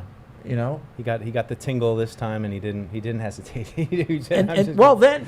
Talk about not hesitating. When the time came and Carroll left, he fought the Jets and the league to free him up, and he spent the first round draft pick. So he was committed. I love that, and it reminds me a little bit of the stupid Packer way, but it's kind of exactly what Ron Wolf did with Brett Favre. Like, he had a plan, he knew what he wanted, his team to look like, he knew who he wanted to be his quarterback. A little different than head coach, but same kind of deal, and was aggressive and went out and tried to make that plan happen. So I just like that. I've talked to Paul a little bit about my experience in Hollywood was always like, the best TV shows were run by one guy who had a crazy vision, and he might be nuts, and he might be mean to people sometimes, but if you follow that one person's vision, you let that guy run with it, you're going to catch something special. Whereas some shows, you'd have a lot of executives involved. You had, this person who is just promoted. They're 27 years old. They're now the manager of development at CBS, and they're sitting in front of Chuck Lorre, and they have to give him notes. Chuck Lorre wasn't going to take those notes, but other people would take those notes, and I just like, it's kind of that cliche of like the strong leader, but a lot of times in entertainment and in sports, when you've got a crazy madman who said, I'm going to do it my way and everyone else get out of the way, sometimes that's when you really catch magic. So I hope that this Patriots team finds a little bit of that and we hear so much about collaborative, which is fine. And I think it's nice in retrospect after what they went through with Bill that they wanted that to be a theme. But at the same time, I think Andy Reid, some of these really special things that happen, sometimes it's just you got to let a madman run with it, and it's not always going to be smooth. Like I said, a lot of time those guys were mean, and they were dicks to people. Mitch Hurwitz, but this isn't a sport for waffling. Yeah. You need a strong leader. You need someone who believes in himself, believes in his convictions, and can get other people to follow. You've got a locker room full of alphas. Yeah. These are all guys who were studs in college, and they were alphas, and they know when a coach isn't being authentic and isn't sure of themselves, and they don't want to follow that because it's their career. They want to win. They want to be put in positions to succeed, and that depends on their coaching. Yeah. So believe me, when I say that, these guys have to be strong and tough, these coaches, because these guys aren't going to listen to weak people. And it helps for them to look to one person who has the answers. I think that was part of what Bill, did with a small staff. I don't know if it totally worked at the end. He kind of lost too many people, and I think, there were just too few guys. But, when you have one guy to look to and what the answer is going to be, whereas, this coach might give me one answer, this coach might give me another answer. Well, that was the whole thing, like with the last 3 years. It was just, it was, we make fun of Mac, but like, yeah, I think it was a valid question. Why? Why are you doing this? Mm-hmm. Like, what have you done to prove? What have you, Matt Patricia, and whoever else done to prove that this is going to work? Josh McDaniels was a proven offensive coordinator, and you're changing everything. Like, why? Right. Yeah, it was a fair question. And a guy like Kendrick Bourne, who's been in the system of that everyone holds up on the pedestal in San Francisco, and it's a hard position. I imagine as a coach, it's hard to like look at a player and be like, I can't give this guy the same information he got somewhere else. That other guy's just way more experienced than I am, and that's I think what all the coaches fear is that the players aren't going to buy into what you're selling, or they don't think you know what you're talking about. It's got to be the worst place to be as a coach. And you have to be true to yourself. You have to be authentic. Matt Patricia famously went to Detroit and started laying down the lumber and making them, and showing off his rings and all that. And guys were like, you've never been a head coach. What are you doing? Yeah. It just didn't work. They could tell that's not who he is. Yeah. He's not, say what you will about Gerard, and you could probably say he's gone too far the other way, but he certainly isn't trying to be Bill. Like, that. Well, as long as he's being him. Yeah. When times get, like, you could say times are tough, but when he's challenged, as long as he doesn't change who he is, then he has a chance to succeed. But if you start changing personalities depending on which way the wind's blowing, players see right through that. Yeah. They see right through that. You don't really get a sense of it till the hard times happen and the controversies. And, we've seen it a little bit here. They're 1-2, but. And that was Bill's, that was one of his gifts. He never rode the waves. He was playing the long game. Win or lose. Some of the losses, he seemed a little bit more pissed, I'm going to admit. But overall, it was just the same thing day in and day out. If you're a player, you could count on how he was going to be. Yeah. He was going to be fair, and he was going to be consistent. Yep. Matt in Pittsfield writes in, Pittsfield, Maine. Oh. Shout out my ex-girlfriend. He's really, I made some trips out to Pittsfield. TOs, they got. Been listening. I've been listening since I needed closure after the 07 Super Bowl loss. Oh, jeez. Wow. Welcome back. I don't know if you got it here, because we're still pained by it. So I don't know if you get closure with us. There's no way to have a worse Are possible. we at all loss. concerned that the free agent strategy is going to be the same this year as it was last year? I'm afraid of them not signing any high-priced free agents because that's what it seems like Green Bay Packers do. And with Elliott Wolf being from that tree, I'm worried that we're just going to try to build through the draft. Thanks. Have a good day. So it's a fair question, but my answer to that would be, remember the structure of the Green Bay Packers. They don't have like that one big owner. That they're like this public company that got grandfathered in. So I don't know what their budget is, and like if they have that free money to spend the way you need to spend now with the cash over cap and all that stuff. So maybe they were hamstrung in terms of how much they spent. Are we still doing this? I just know they went and tried Okay. to get Calvin Ridley and Brandon Ayuk, and that to me is a positive sign that they're going to add, not just a receiver, but Yeah, I don't they're going think- to have to add pieces on. I don't think defense, money's too. going to be an issue. I think the issue is players wanting to come here. Yeah, I'm not necessarily saying the money's the issue, but I do wonder if that's not what Elliott Wolf wants to do. Now, Deuce makes a good counter. They at least tried it, with one specific position in mind. So, hopefully they'll do that again. But I agree with the emailer. The Green Bay system was more draft and develop, and Yeah. you don't have it. They don't have a lot of big priced. I don't know how they broke the bank with Reggie White back in the day with that public trust, but somehow they did. But they don't do it that way anymore. It's sort of a different mentality. So I do worry about that a little bit. I mean, it's thanks, just Jack. to the point I made yesterday, though. The draft is how they're going to get it. I mean, you're not going to fix left tackle, get a 3-down, edge, whatever else you're going to need along the line. We don't know who's actually going to rise, but That's why patience is a good word. You can't get everything. yeah, you got to get the draft. And even if you do go sign all these win now type players, that's not where we're It's at. not how right you do now. it. Someone else It's not where we're at. Yeah, You're and- absolutely right, And one Alex. big piece is, if they go and get a big receiver next Yeah, year. And great for the locker room, great but for that room. You don't want 2021 again. You want a really You solid just draft. have to hit and- with those high picks. Yeah. Like if they have another top 10 pick, you have to hit. 100%. And Drake if you May do has hit, to be good. Then what do you attract once those players Yep. are developed and start to get that momentum? I mean, not to bring up basketball again, but how many trade proposals did people want to bring in these big free agents, Kevin Durant, you name him, and really it took the Jays to Yeah. reach that precipice. Right. Then they can attract Porzingis. Then you can attract Holiday. They want to come play. Good It's how Jays you, talk. I mean, and now in retrospect, Alex, is like a Celtics fan, you look back at some of the growing pains Yeah. that you had with those 10 guys. years. And I mean, I remember people talking about, which one are we going to get rid of? And, Marcus Smart ended up being out. But, it is an argument for patience. And it's, these things like Drake May getting into that game against Yeah. New York, not a big deal, but a little piece of what you're hopefully starting to build here. Yeah, and you have a banged up O-line, but you have these rookies in Caden and Layden that look like they're going to be pretty promising, and maybe we'll look back and say, hey, when they were really shaky their rookie years, getting thrown into the fire, that maybe was the best thing for them. It should be a show, Caden Lane. All right, Mike in Arlington now in New Jersey writes in. Millennial He says, moms. Fred, Arthur's is now in Morris Plains, New Jersey, just 30 minutes from Giants Stadium. Oh, All right, wow. thank you. All right, there you go. Wonder if they've expanded their Information menu. that you needed last week. I know, I could have used that info last week. Anyway, all right, we're going to take a break. My food's here. We got to hurry because we got picks, and we'll get right to all of that right after this. Whether you're in the game or betting on the game, you'll need a game plan. DraftKings Sportsbook, the official sports betting partner of the New England Patriots, provides you with everything you need to build your personal betting game plan so you can get in on all the action while practicing safe bets.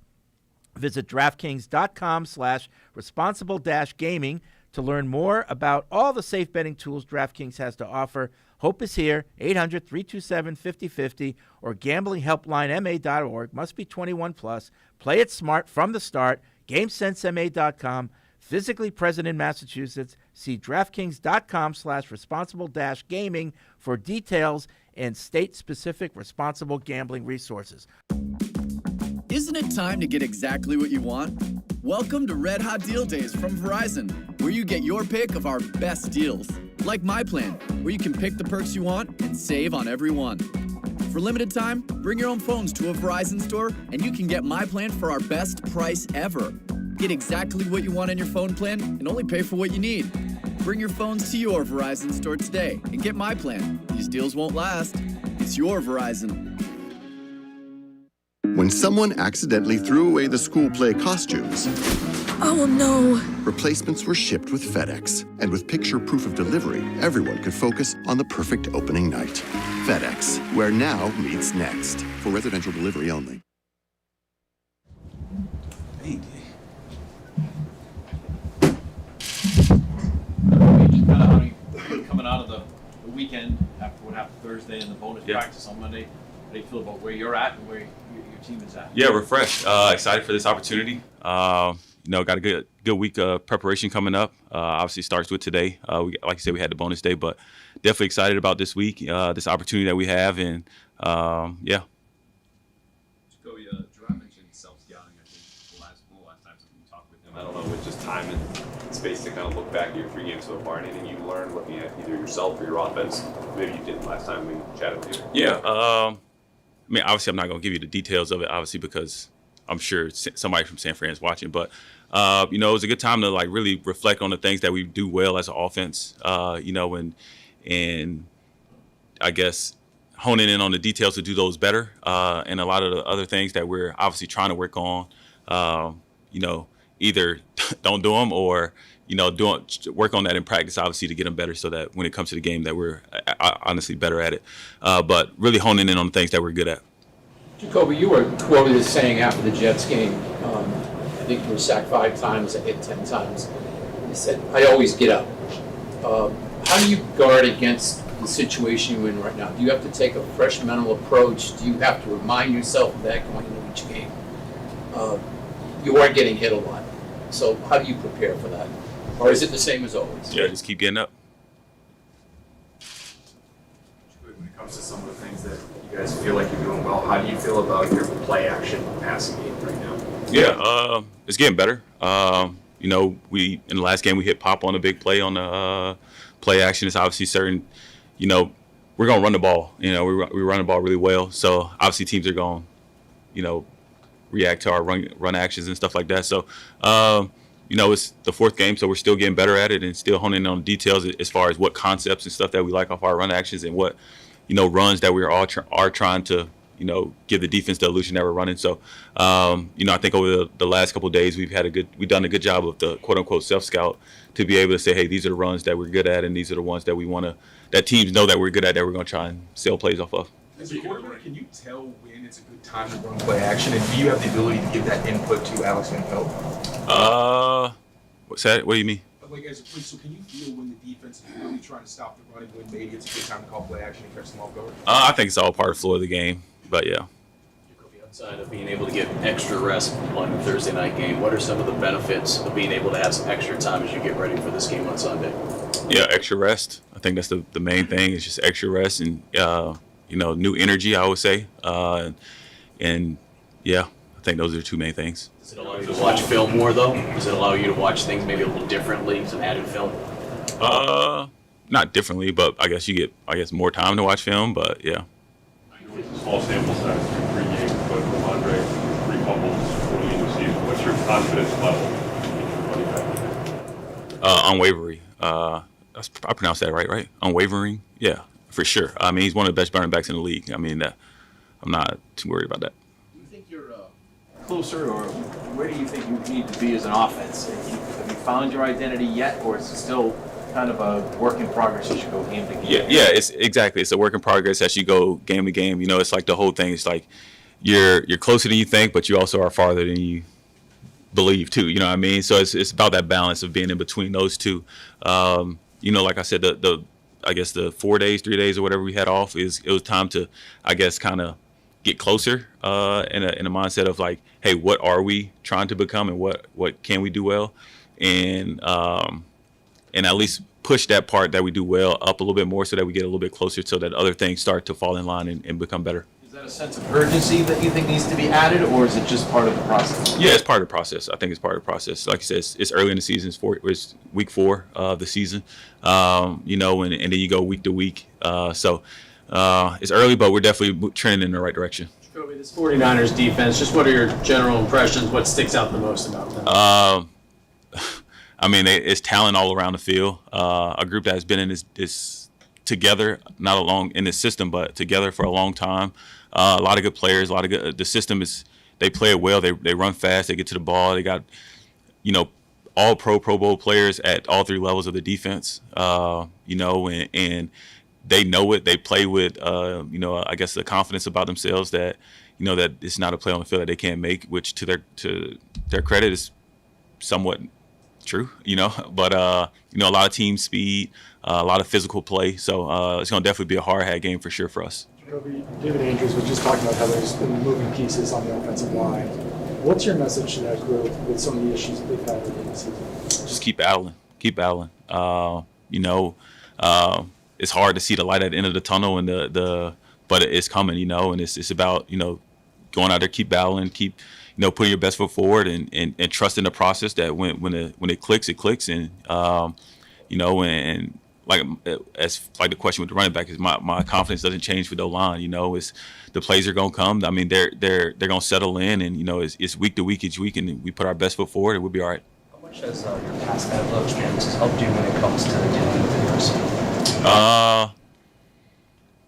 I think over these last 3 days, I think for the one more times in my career, I actually reflected on a lot of situations and times that I've been in my career, only playing, not playing, different seasons of you know, how things gone. And I think over this last couple of days, you know, I really reflected and you know, it puts a lot of things in perspective from a, you know, a holistic viewpoint, but also like from a, you know, like a day-to-day, you know, and you know, it was funny that I actually did reflect, you know, and I'm not BSing, I actually did reflect, yeah. What were some of the memories that came to mind when you did that? You know, just, you talk about getting hit, you know, I mean, my first year in Indy, like, I hit a lot, but, you know, you still keep getting up, you know what I mean, and just that aspect, and then it's just, you know, plays and like situational parts in the game, and plays that I like and plays that I don't like, and, you know, you go to watch plays that played off of certain plays. You know, the league is kind of like in a cycle, you know what I mean? These plays were working 25 years ago, you know what I mean? We were all running the same plays. But, you know, and just being able to look back on certain plays and certain situations as far as like situational football and, you know, seasons of NFL life, you know what I mean? And just stuff like that. One at a time, sorry. Do you reflect with these guys at all about your experience? You know, when it comes to say, guys, if we keep doing this, keep doing that, it'll come, trust me. Oh, like, for sure. Are you vocal, or do you get angry at them and say, let's go, we got to get together? I mean, I wouldn't say I'm an angry person anymore. Not today yet, but at least. But yeah, you share those experiences because it's a lot of players on our team that haven't played that much football in the league. And, you know, we sit at a table and we hang out and stuff a lot, like in the cafeteria and stuff. And, you know, either I'm telling a story or David's telling a story, Hunter's telling a story, and, you know, KJ's telling a story. So we got a lot of guys that do have a lot of experience in the league. So just sharing those experiences, and, you know, the cool part about it is like we've all kind of went through similar situations, and we all took different routes to get on the other side of it, you know. So I think that's the cool part about being in the locker room. Back to the idea of learning about that process. I think there was a game in Indy where you were sacked 10 times. Yeah. Do you remember how you responded to that game? Kept getting up. Well, you got to go. Jacoby, the reflecting, are you on a couch, you walking on the beach?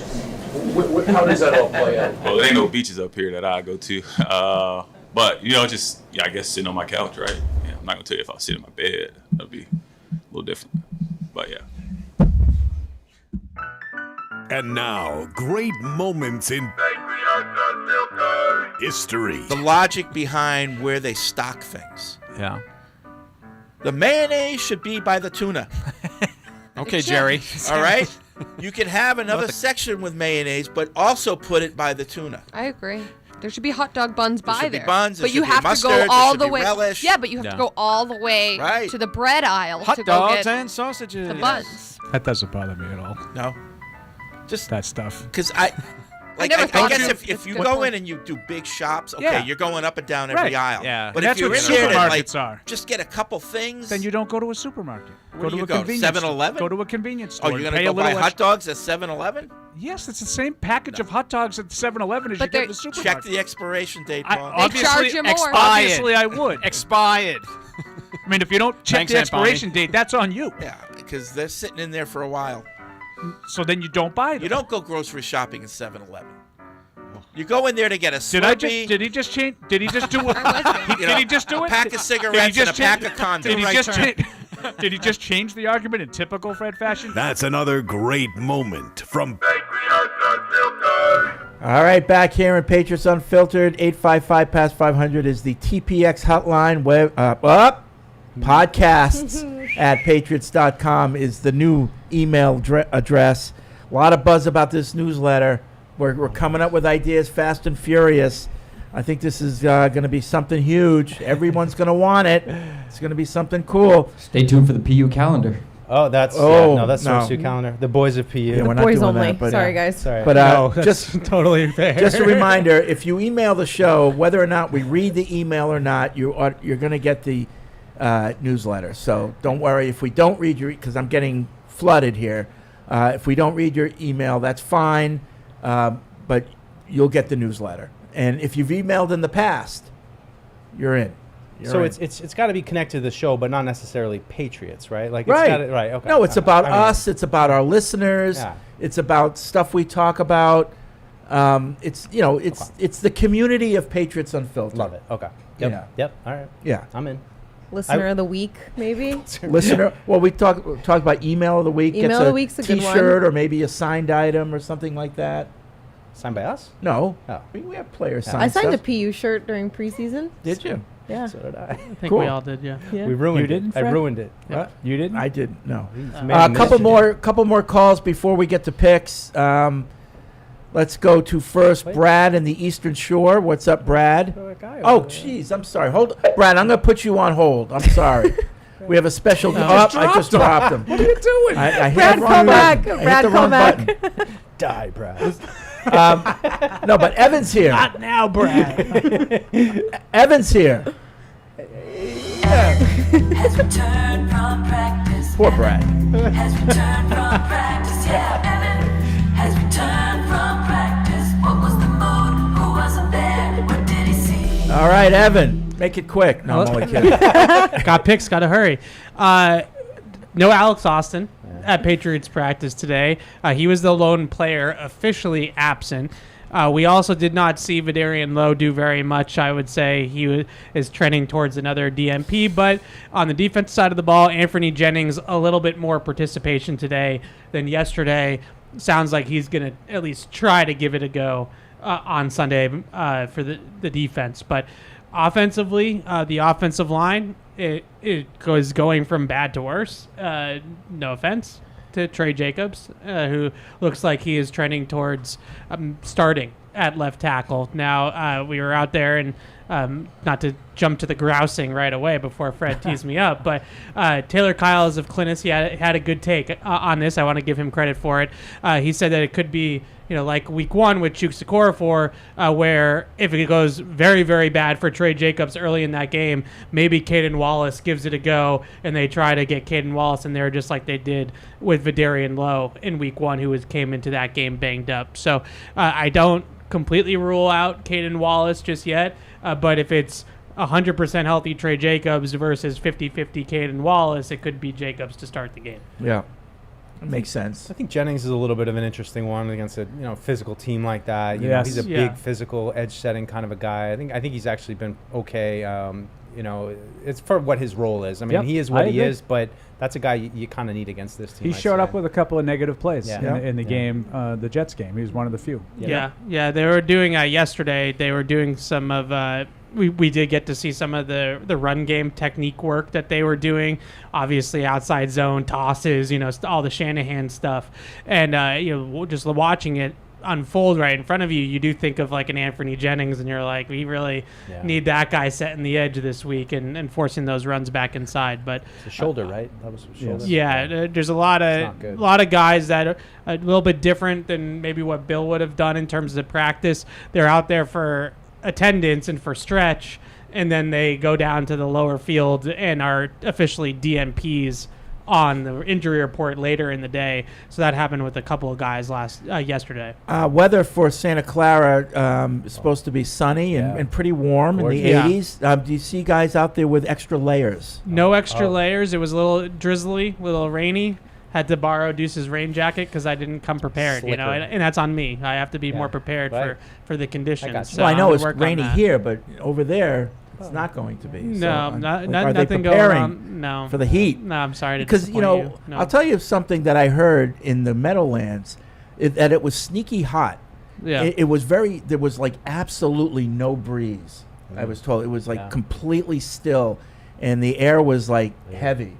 And no excuses, but that's not good. Yeah, that's hard. Did you hear that too? I had heard that it was very hot on field level from our people Yeah. that were down there during the game. Like there was absolutely no air circulation down there. Yeah. So yeah. Anyway, what else you got? Anything else? So there wasn't grousing, but there were takes. Yeah. Yeah.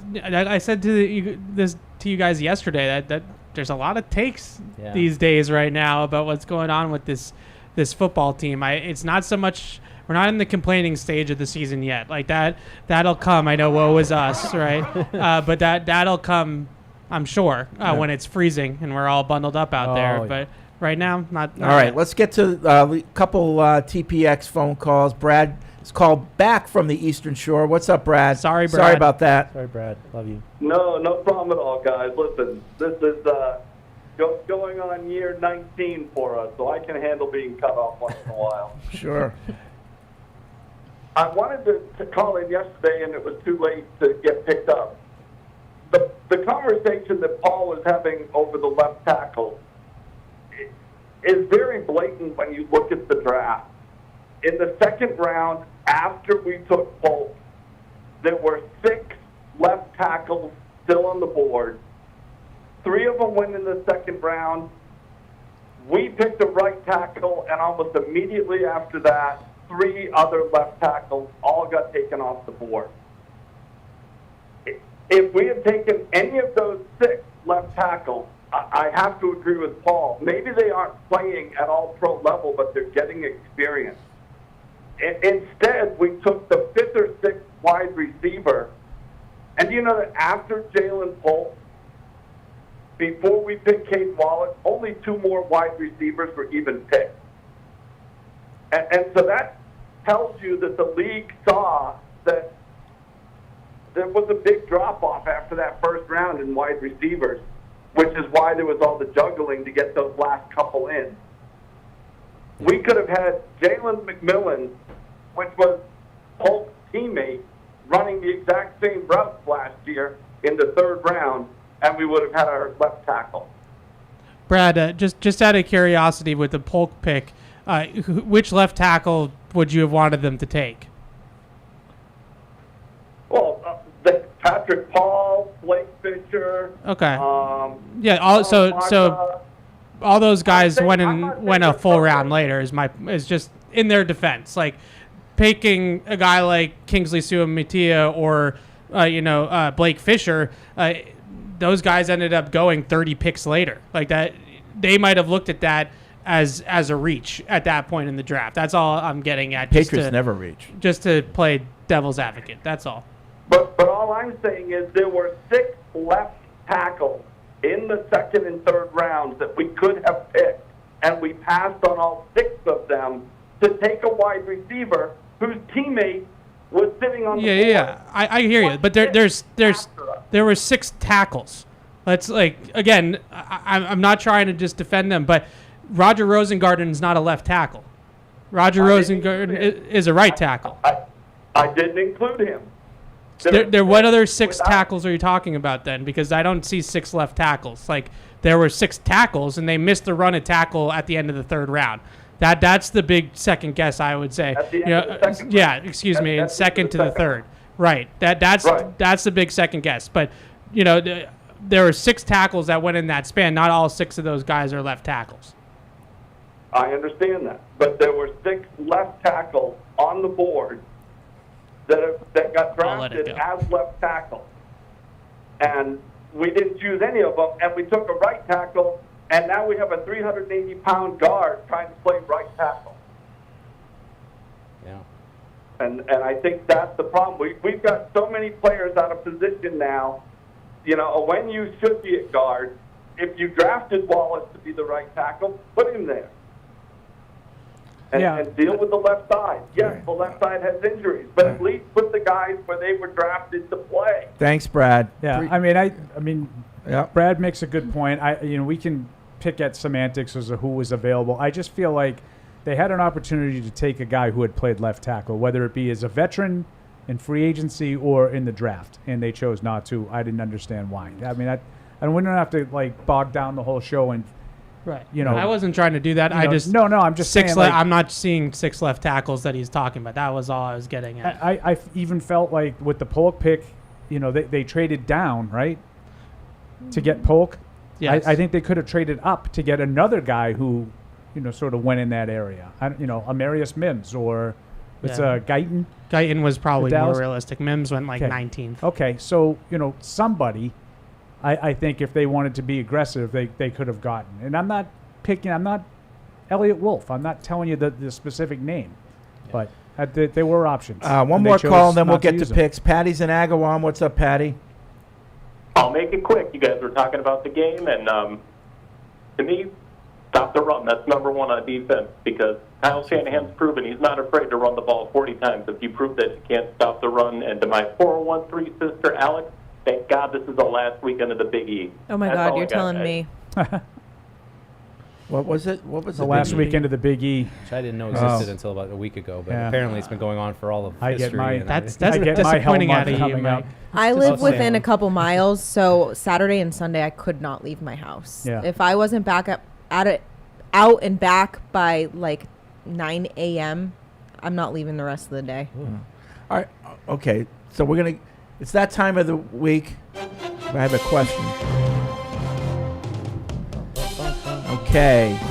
Before we get to what happened last week, Paul, are there any teams on buys this week? Have they started the buys yet? No buys this week. Is that next week they start? I do not know what week they start, but no buys this week. Okay. So we got to hurry. Paul. Yes. What happened last week? Last week was another bloodbath. Everybody was bad. It's relative. I was 9-7 at the top, which is terrible. Alex and Fred were 8-8. Evan was 7-9, and Mike 6-10. Terrible. I'm always good at staying out of the basement. With the spread, however, Alex was the best at 10-6, followed by Fred at 9-7. Good, Alex. Making Mike money. and Evan at 8-8, and Paul 7-9. I'm just like the bizarro year for me. I'm enjoying this a lot. So terrible records. Alex 27-21. Mike, Evan, and Paul tied at 25-23, and Fred 24-24. That'd be overall. Wow. Yeah. Not good. However, Early.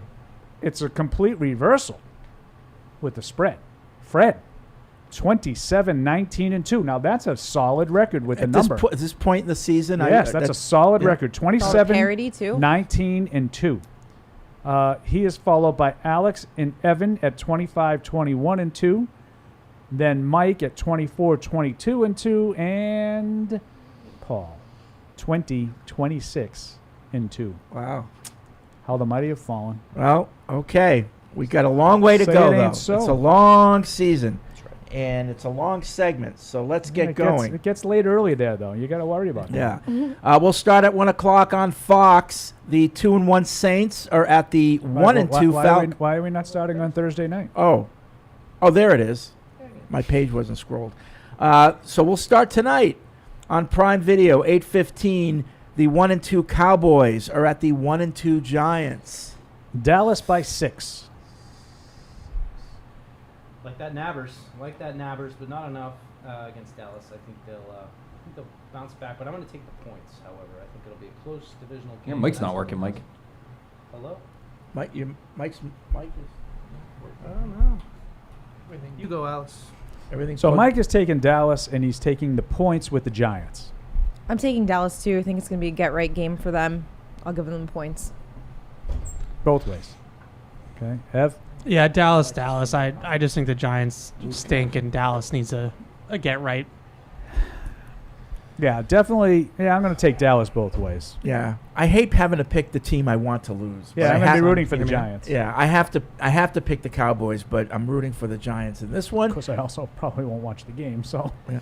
So now we get to Sunday at 1. Is that a prime shot? Fox, the 2-1 Saints at the 1-2 Falcons. Atlanta by 2.5. Oh Wow. It's a little bit of a surprise, although New Orleans, I guess, fell back to earth a little bit. I just don't quite believe in New Orleans anyway, so I'm going to take Atlanta at home, and I'm going to lay the points, actually. I'm going to go Atlanta as well. I'm going to take New Orleans. I still believe a little bit more in them, what they're doing. That Atlanta team, just some of the things they did down the stretch against the Chiefs just were lost in that game. So I'm going to go New Orleans. So I'm going to take Atlanta both ways, but sort of been underwhelmed with them a little bit in the early go, and I thought they would be better. Haven't really seen it yet, but I'll take the Falcons at home. I will take the points. I know it's only 2.5, but this is why I'm leading in the spread. Are you taking Atlanta to win? What's that? I'm taking the points. Right. So who are you taking to win the game? Falcons. Falcons to win. But I'm going to take the points. Isn't that how you do it? Well, you took the points. I didn't know who you took to win the game. Right. I knew who you were taking with the spread. I didn't know who you took to win the game. Okay, but that's why I'm winning. It's like Abbott and Costello. Because I'm not clear. You'd think it was like rehearsed, right? That's all Fred. It just baffles me every week. Another game on Fox at 1 o'clock. The 0-3 Bengals. I love it. Against the 1-2 Panthers. Cincinnati by 4. By 4.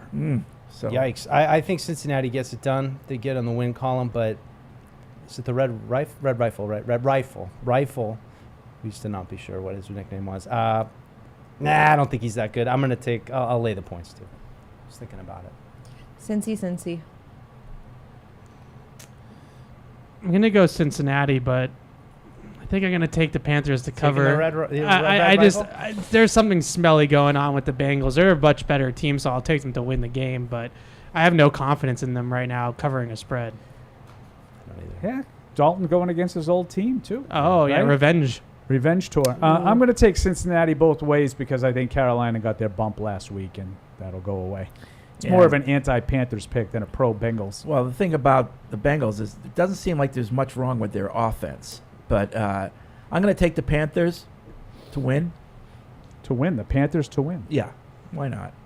I hate the Bengals. I was going to say that. It's a throwaway. It's a throwaway pick. But Sunday at 1 on Fox. It tells you, like, I'm still winning even though I'm not trying. That's right. That's right. You know it. 1-2 Rams at the 1-2 Bears. The Bears by 3. Interesting. I thought this was an interesting spread. I double-checked it. This is one where the Sharps know something. Yeah. They know something. Well, they know that the whole Rams team is not playing. Yeah, the Rams are very hurt. But that was the case last week when they beat the Niners. I'm going to guess that Evan's pretty high on the Rams right now, but I'm going to ride that wave too. I'm going to take the Rams, the upsets on the road. I'm going to apprehensively take the home team. I'll give the Rams the points. Yeah, I'm taking the Rams. Matthew Stafford in that game last week against the 49ers is some of the best quarterback tape I've seen in a long time. I mean, he was just absolutely outside of his mind in that game. I think he's primed. He's ready for a run at this thing again. So I'm taking the Rams. Paul? Yeah, I'm going to take the Rams too, just because I think they're so much better. But it is, Fred's right. It's like a complete red flag kind of spread. Yeah, I think Williams, despite the record, he's learning every game. And I think that he has a good game this week. I think the Bears play good D at home, and I think they win this game. So I'm going to go with the Bears. 1 o'clock on CBS. Hello, friends. It's the 3-0 Vikings at the 2-1 Packers. Ooh. NFC game on CBS. Green Bay by 3. Not sure about Jordan Love. Still questionable. Seems like he's giving it a go. Gosh, you know what? I'm gonna go with Green Bay at home. I know I know Minnesota's been really good. Brian Flores defense playing out of their mind. If it's not Jordan Love, it's gonna be really tough. But I've gotten away from picking Green Bay, and I like what they're doing up there. So I'm gonna go back to Green Bay and take them to hold serve at home.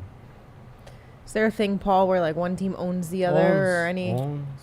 Green Bay. I mean, Green Bay owns that division for a long time, but Aaron Rodgers is not there anymore. But yes, Green Bay in Lambeau especially. Well, there was a time when Zimmer was their head coach that he always gave Rodgers a hard time. Yeah. You know? I've been getting burned not picking Minnesota to win these games, honestly, but I'm going to just split it. Green Bay wins, give the points to Minnesota. That's the... This is a great coaching matchup. Can't say the word I want to say. I think probably two of the hottest coaching staffs in the league right now. You just think they're hot. Sexy. Tight pants. Tight pants. Yeah. That's not where I was going with it. Tight pants game of the week. Kevin O'Connell, Brian Flores, that ticket right now is as good as any coaching staff in the NFL. I'm going to take Minnesota in this game. I think Malik Willis is going to play for the Packers, and you can only get so much out of Malik Willis before it starts to catch up to you that it's not Jordan Love. So I'm going to take the Vikings. I'm a little worried about Sam Darnold and his health, but I'm going to take the Vikings too, and I'll take the hat trick of losing with the Packers 3 weeks in a row, doubting them. I think if Jordan Love comes back, the way that the Vikings defense is playing right now and the way Flores is confusing people, it's not going to be a great opponent to come back against. So I'm going to take the Vikings. I am also going to take the Vikings to win this game. Sunday at 1 on CBS, the 0-3 Jaguars are at the 2-1 Texans. Houston by 6.5. Oh boy, an angry Houston team. I'm not entirely sure.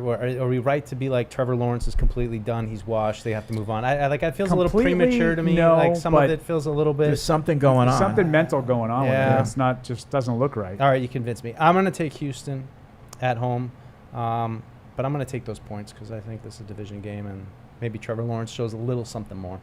Yeah, I need Jacksonville to show like anything, so I'll give them the points too, especially with that spread going up.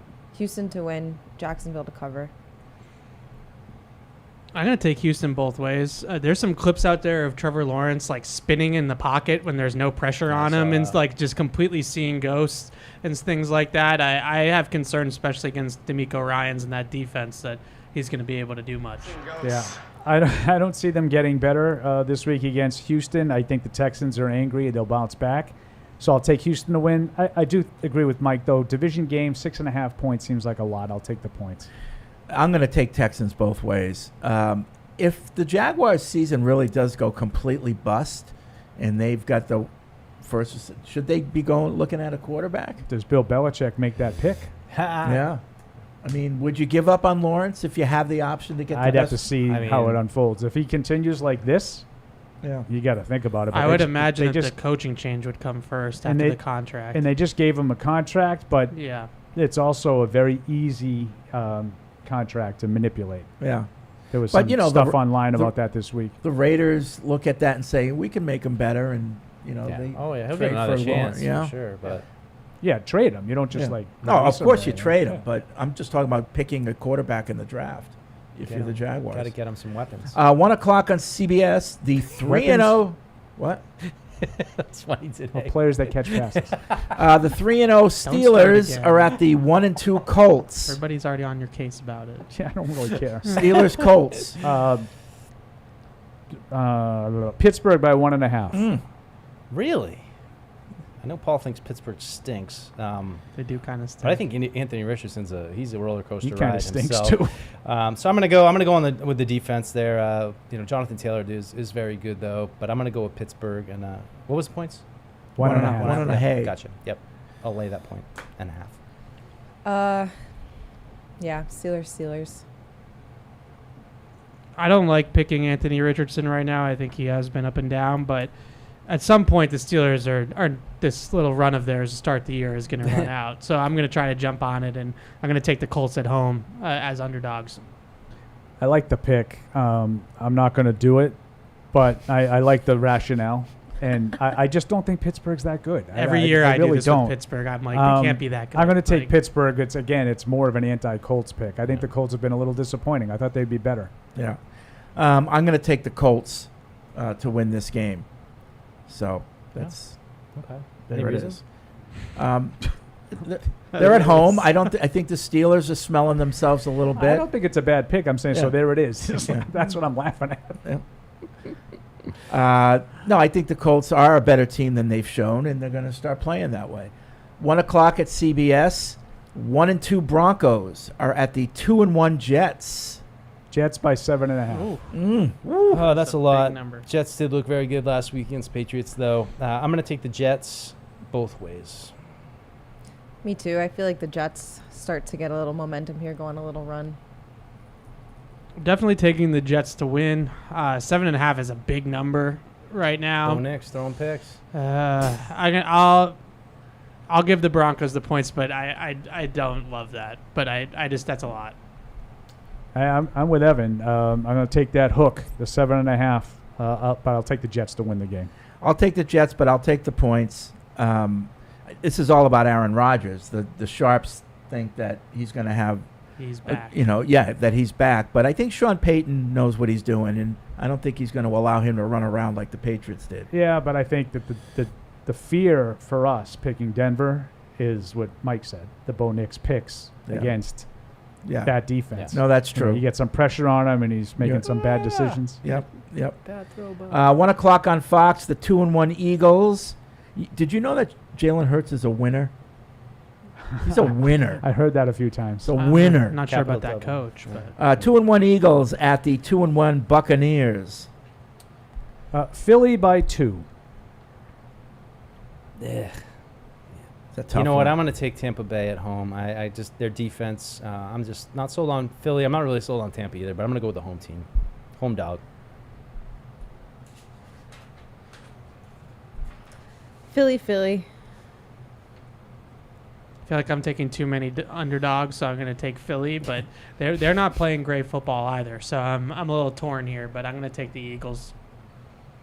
So I think Philly is much better, but not without A.J. Brown and Devontae Smith. I can't do it. I'm taking Tampa. Yeah, Tampa at home. Baker bakes.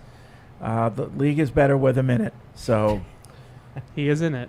Yep. Definitely in it. Thankfully, the league has never been better because he's been in the league since, like, I don't know, 2018 or 19 or whatever 18. it is. 4:05 on Fox. The 2-1 Commanders.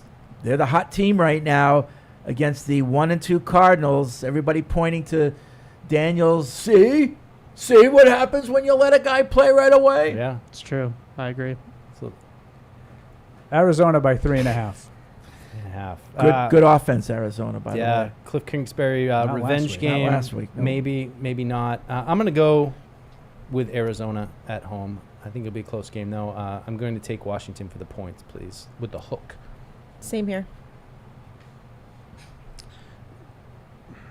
Yeah, I'm gonna go with Arizona at home as well, but a 3-point game. So I'll take Washington to cover. I'm not ready yet to anoint the Commanders just yet. Yeah, I'm going to take Arizona both ways. I think Washington has a predictable letdown after a big Monday night road win. Yeah, I will take the Cardinals both ways as well. Top 5 offense. Now we're going to skip over the Patriots at 4:05 and move down to 4:25. We're allowed to do that on CBS. The 3-0 Chiefs are at the 2-1 Chargers. The Chiefs by 7.5. 7.5. Jay Herbo. Continuing my streak, not picking against Kansas City. Give me Kansas City, laying the points. I'll take Kansas City. Is that 8.5? 7.5. 7.5. I'll give the Chargers the points. Yeah, I'm going to do the same thing. I think the Chargers try to run the ball and keep the score manageable. So It'd be less than a touchdown. But those Chiefs, they're winning games right now, like vintage games that not really doing too much on offense, but just enough. Yeah, Yep. it's weird. I'm going to do the same. Kansas City, but I'll take the lack. No Herbert, though, right? Doesn't sound like it. Yeah. I'm less. Yeah, I'm going to 7.5's a lot for a division game. I'll take Kansas City, and I'll take the lack. Yeah, I mean, AFC West, you can never really tell. Sometimes there's weird games, but I'm going to take the Chiefs both ways in this game. They're due for an offensive breakout. I think so. Travis Kelce talking about, I think he has a pretty good game this week for the first time this season. There's some stuff going on there with Travis Kelce. Oh, yeah, absolutely. Out of shape. Yeah. I like McShay's take on it. But he'll shake I it agree off. with it. Oh my God. 4:25 on CBS. The 1-2 Browns are at the 1-2 Raiders. Raiders by 2. Ick. I just don't like what's going on with Vegas. I mean, they're just up and down, hard to see, undisciplined team. Cleveland, it's hard to pick them. It's kind of gross, both these games. You know what? I'm going to go with Cleveland on the road, please. I am too. Yeah, I trust Cleveland a little bit more right now. Cleveland. Yep. I'm a little surprised that we're all in agreement. I'm going to take Cleveland, too. Me too, defense. 8:20 on NBC, Universo, and Telexitos. Oh. And Peacock. I don't have Telexitos. Huh? And Peacock. It doesn't say Peacock here. On Sunday Night Football? On Sunday Night Better Football. be. It doesn't, but maybe that's a given. Yeah. Okay. The 3-0 Bills are at the 1-2 Ravens. Baltimore by 2.5. Yo, yeah. Give me the Bills. Give me the Bills. I'm just impressed with moving the ball around. Tough to defend. Nobody to key off of. Josh Allen, as Evan has said many times, MVP candidate right now. So, Buffalo. I like Buffalo too. It's hard to imagine Baltimore with that record, but I'm gonna stick with Buffalo. Stick with my intuition. When we look back in January and Josh Allen is being presented the MVP trophy, we're going to say signature wins at Baltimore, week 4, one of them, taking the Bills both ways. He's best quarterback in the league right now. Thank you. All right, That's all it. right. I will I take got. Baltimore to win this game. I think that they run the ball 40 times, and they run right at Buffalo, and you just can't win every game. Right. Buffalo can't. Paul, you read my mind. They're not going to go 17-0, and they're going to, if you're going to lose to a team, Ravens at home makes sense. So Ravens short week. Ravens win this game. Another primetime game. Yep. Do we like doubleheaders on Monday night? No.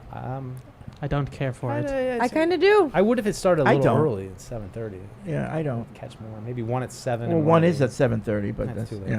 yeah. So 7:30 is too late, Grandpa. Too late. Jeez. 7:50. 7:30 on ESPN Interrupt and Jeopardy? ESPN Deportes. It's Watching the my 0-3 programs. Titans at the 1-2 Dolphins.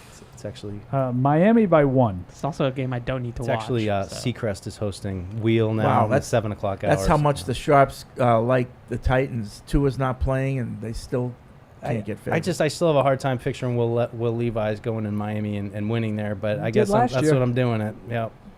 What was the spread? 1. 1. Yeah. But Miami's favorite. Miami. Yeah. Oh, okay. So it's different on our sheet. I'm gonna pick a Tennessee upset. Okay.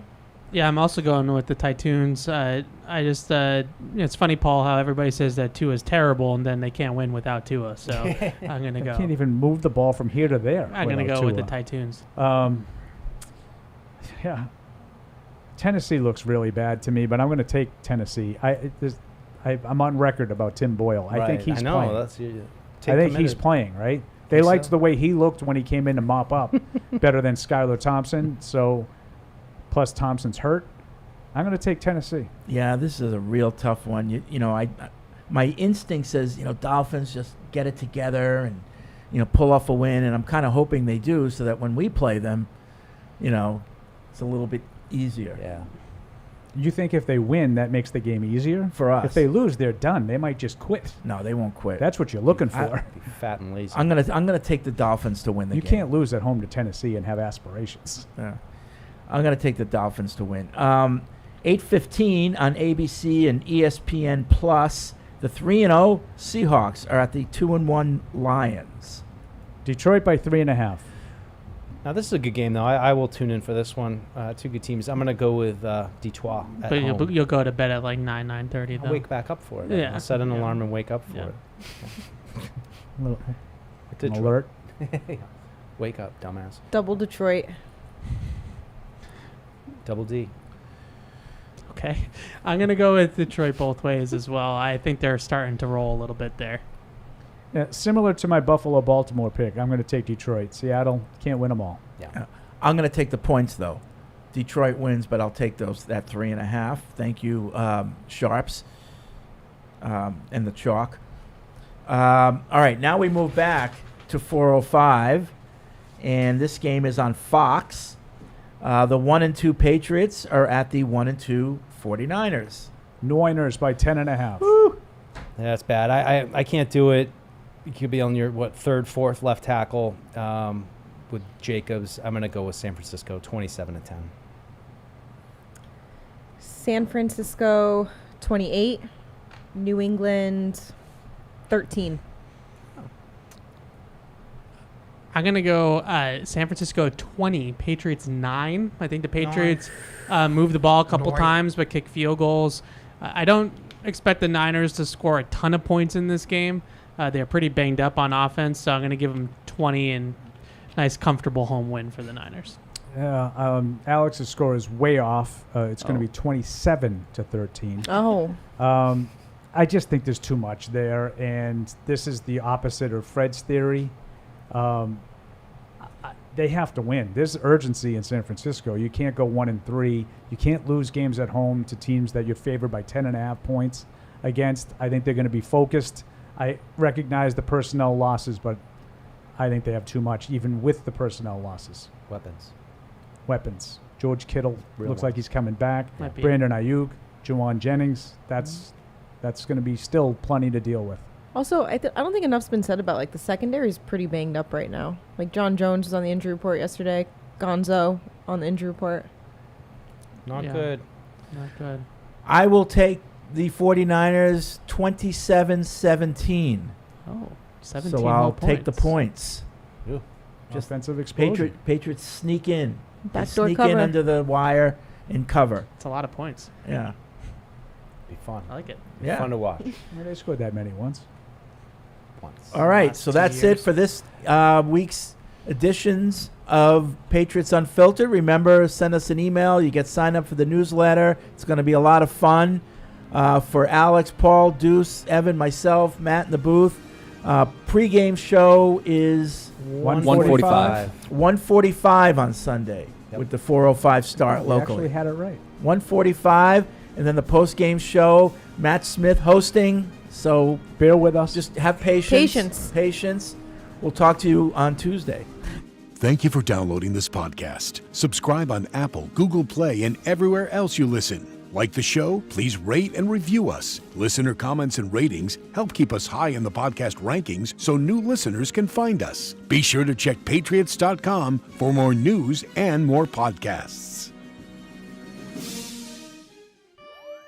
The world's original podcast.